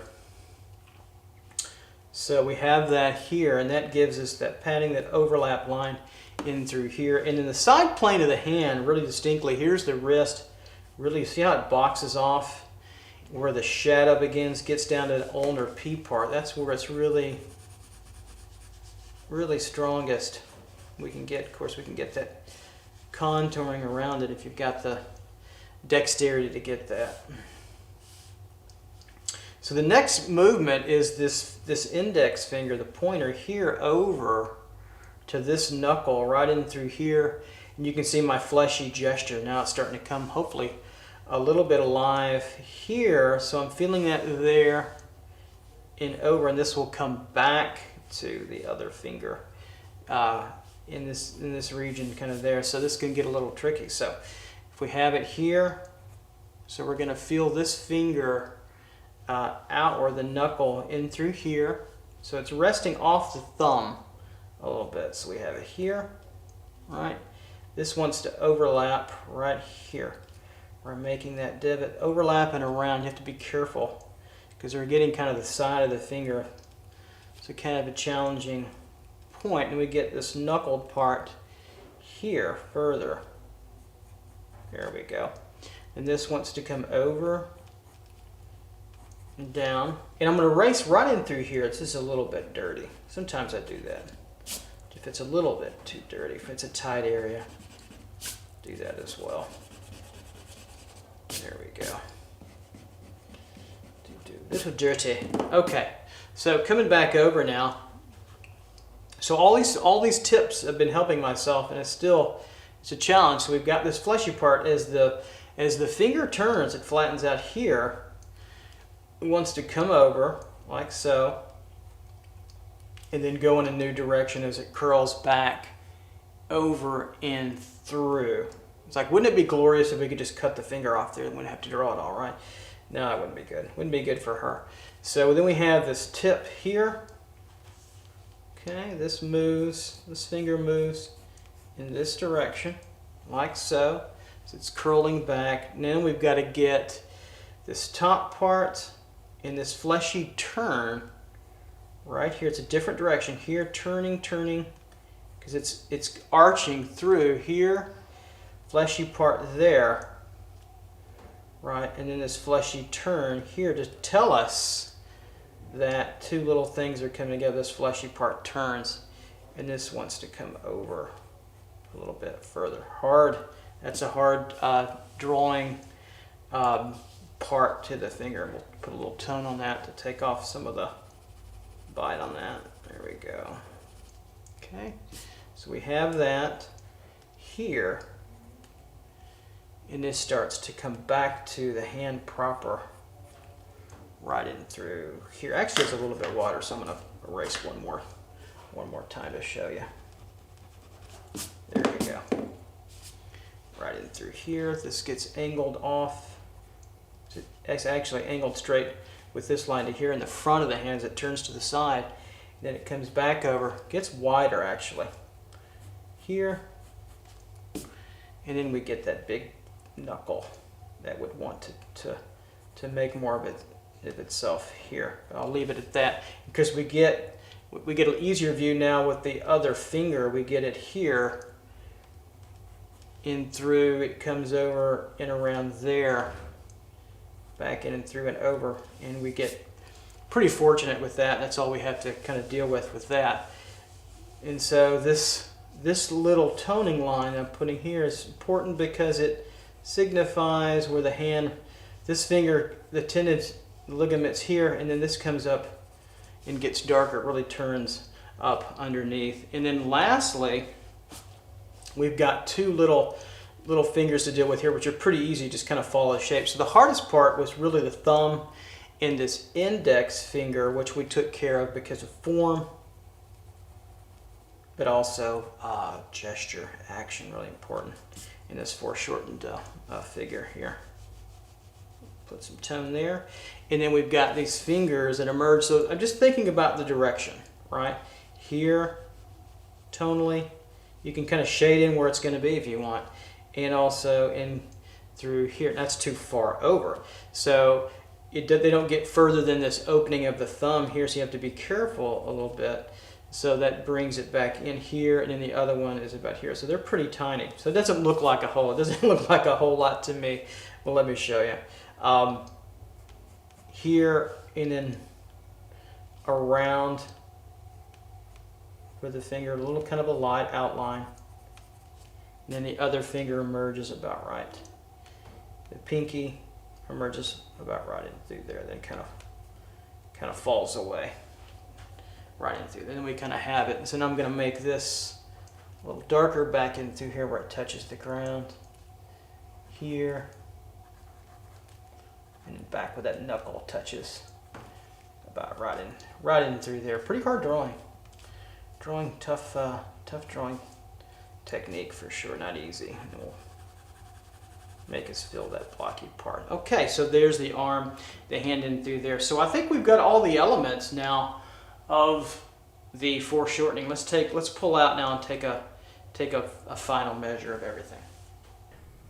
All right, so there you go. I think we've got all the elements of our foreshortened study in there. What a difficult, a passage this is. If I had to critique my drawing, I would say that this leg might be, excuse my English, this leg might be a little bit long, and because I think this leg is pretty much where it needs to be for the most part, and this still feels like this distance here is a little bit not as angled as it could be, so that means this is still a little bit long. It tells you how difficult it is. I think it still works very much as a drawing. I would show it, and obviously as an academic study it wouldn't bother me, but if I had to be really picky about it, I think that's one particular area of my drawing I can improve on. And I think that's for professionals, professionals one and the same, and students alike are always picking apart your drawing. So critique your drawing and give yourself the chance to correct that and make it stronger or pick up your tendency. So there you go. I'm gonna leave now in the drawing, but I'm gonna continue to work on this a little bit and tweak it out for maybe 5-10 more minutes. But I'm not going to talk anymore. I'm going to kind of end the video here. So if you want to hang out and watch me kind of draw without any narration, hey, go for it. If you're sufficient, you're already in a coma and you're tired, I understand too. So I'm going to leave you with that.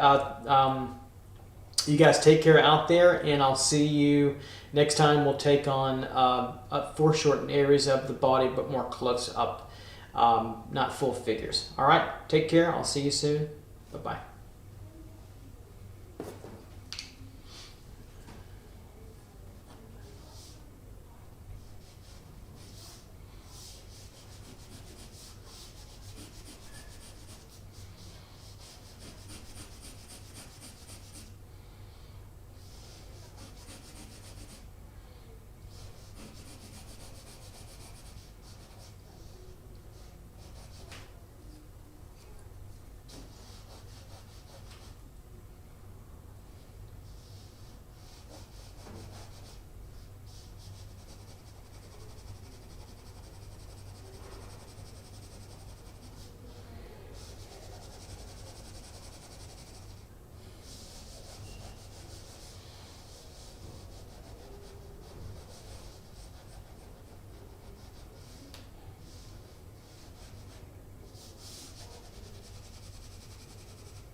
So all I'm really doing here is just clearing out the drawing just a little. Nothing. I'm not trying to go for a full value rendering. That'll come later if I wanted to. And all I'm doing is just trying to make it a little bit cleaner and clearer to read, and give you a little extra if you're hanging around the video, the Casbah, whatever it is.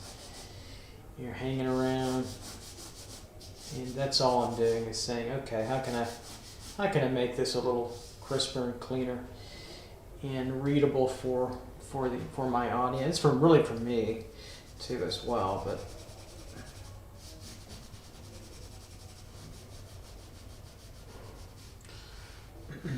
Turning this foot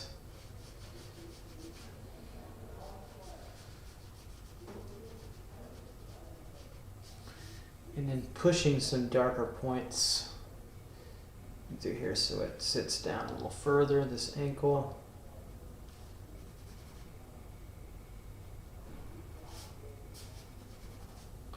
These kinds of things that we're doing. Just give it a little bit more roundness for now.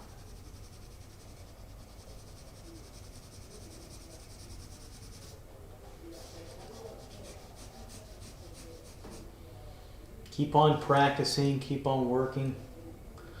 It pays off, lots of practice. More than you ever think you'll need if you really want to get good.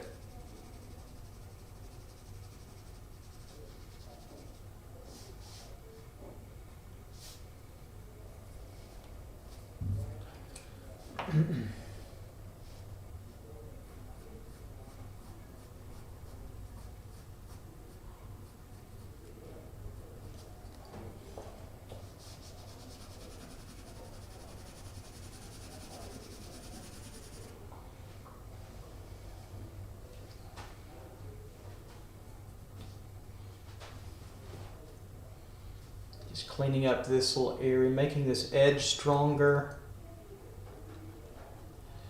against this chest, rib cage, wrist area. Clean this up just a little bit further.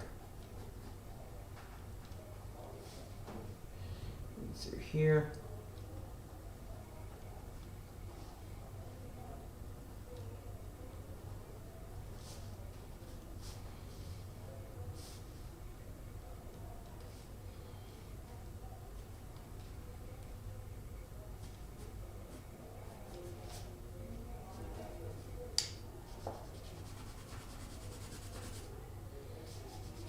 I picked up a darker black pencil just to give some darker emphasis where I wanted it. You don't have to overwhelm it.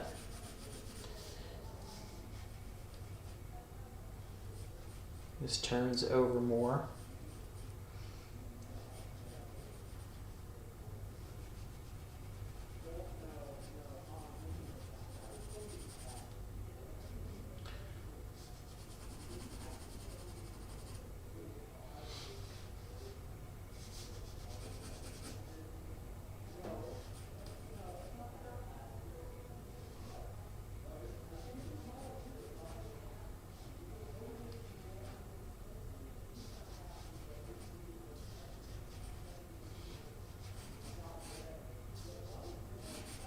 Just here, just kind of massing through here. I'm going to keep it mass. Put maybe a little bit more dark in it. Push that down a bit. The shoulder.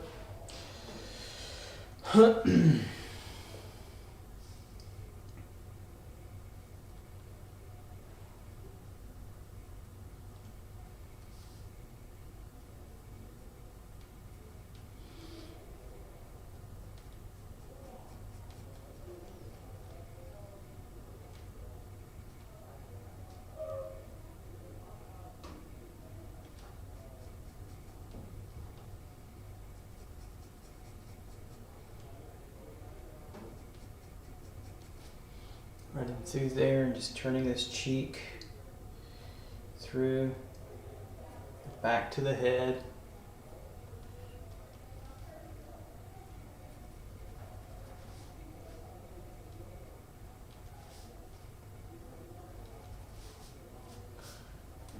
here.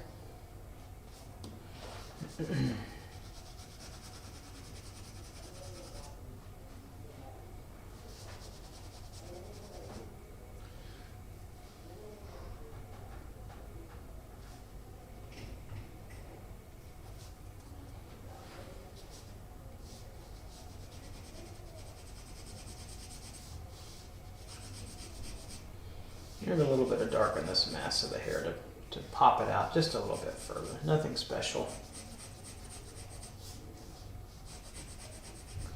It's a very academic way of drawing. It's not something that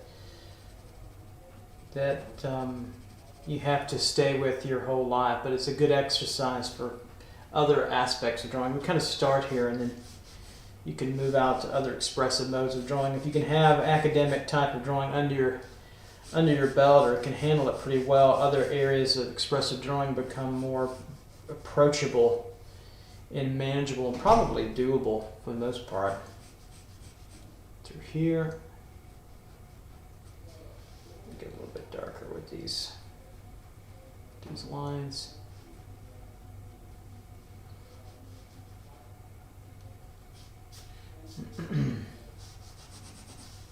So again, this hair is a mass, a system of masses of clump of hair, and I don't want to get it even to, as I'm working a little bit longer, I don't want to get into a lot of detail. I just want to make it more tonal, and maybe on the edges get into a few curves and curls where it needs to be, where it wants to be actually.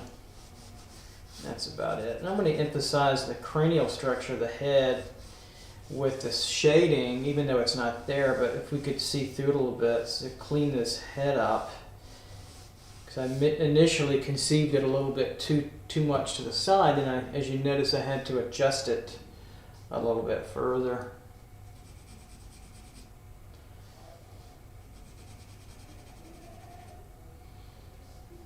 And again, if you're watching a little bit of extra stuff, I'm not really going to narrate too much, although I guess I can't help myself when I'm on camera.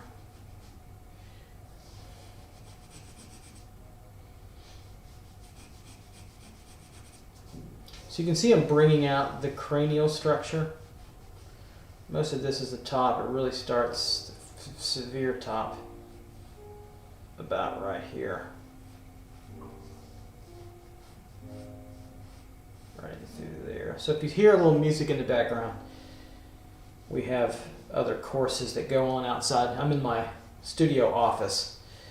Other courses that go on. So if you can enjoy a little piano music if you can hear part of that.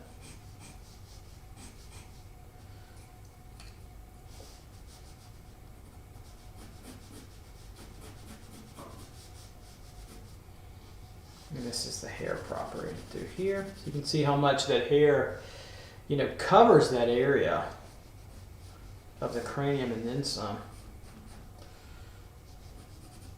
But that darker line I made, these darker areas running through here really emphasize that cranial structure.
And you can see if I kept on going for a couple more hours, I could do a full value rendering. Not going to do it, but you can see where I eliminate a lot of the action line. It starts to, all those action lines start to really get eliminated. And then lastly, I'll put in a little bit more detail, pull in some more dark to the head here.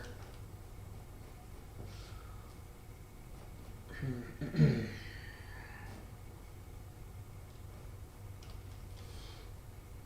just get a little bit more rhythm going with the hair. Just a little bit.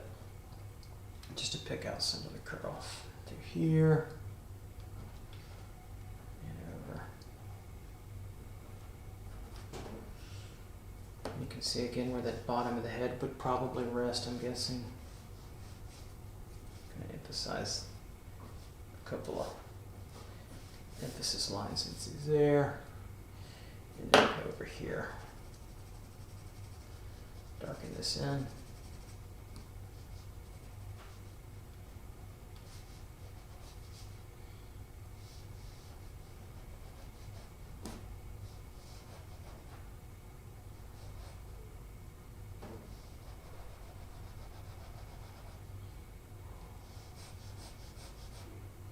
So this is like the side of a box, within a box. Well, my professor when I was in LA, Harry Carmian, if you don't know who he is, he's in his late 90s now. God bless him, he's doing great still, as far as I know. He's just a master draftsman, really connection. My deepest, closest connection to kind of Renaissance draftsmanship would be through Harry. But anyway, the point being, he would say, drawing the figures like drawing little boxes within boxes, and then felt like these are the little side planes. Here's the front plane, side plane, and maybe over is another little extra dimension to a type of box.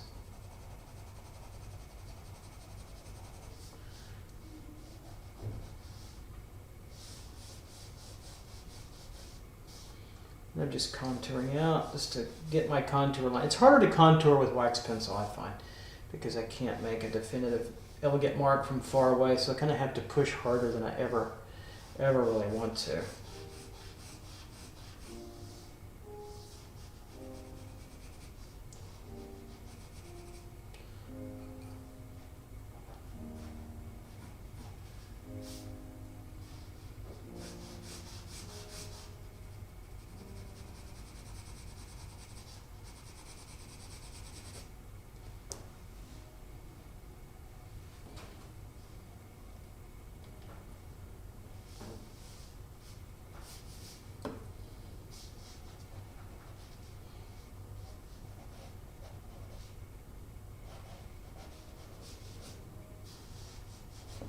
Just a few curly marks just to get the curls.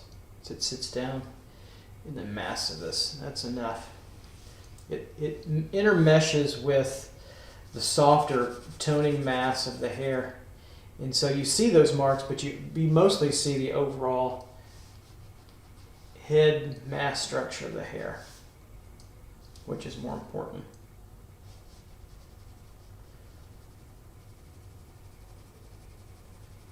All right, I'm out of here. See you later.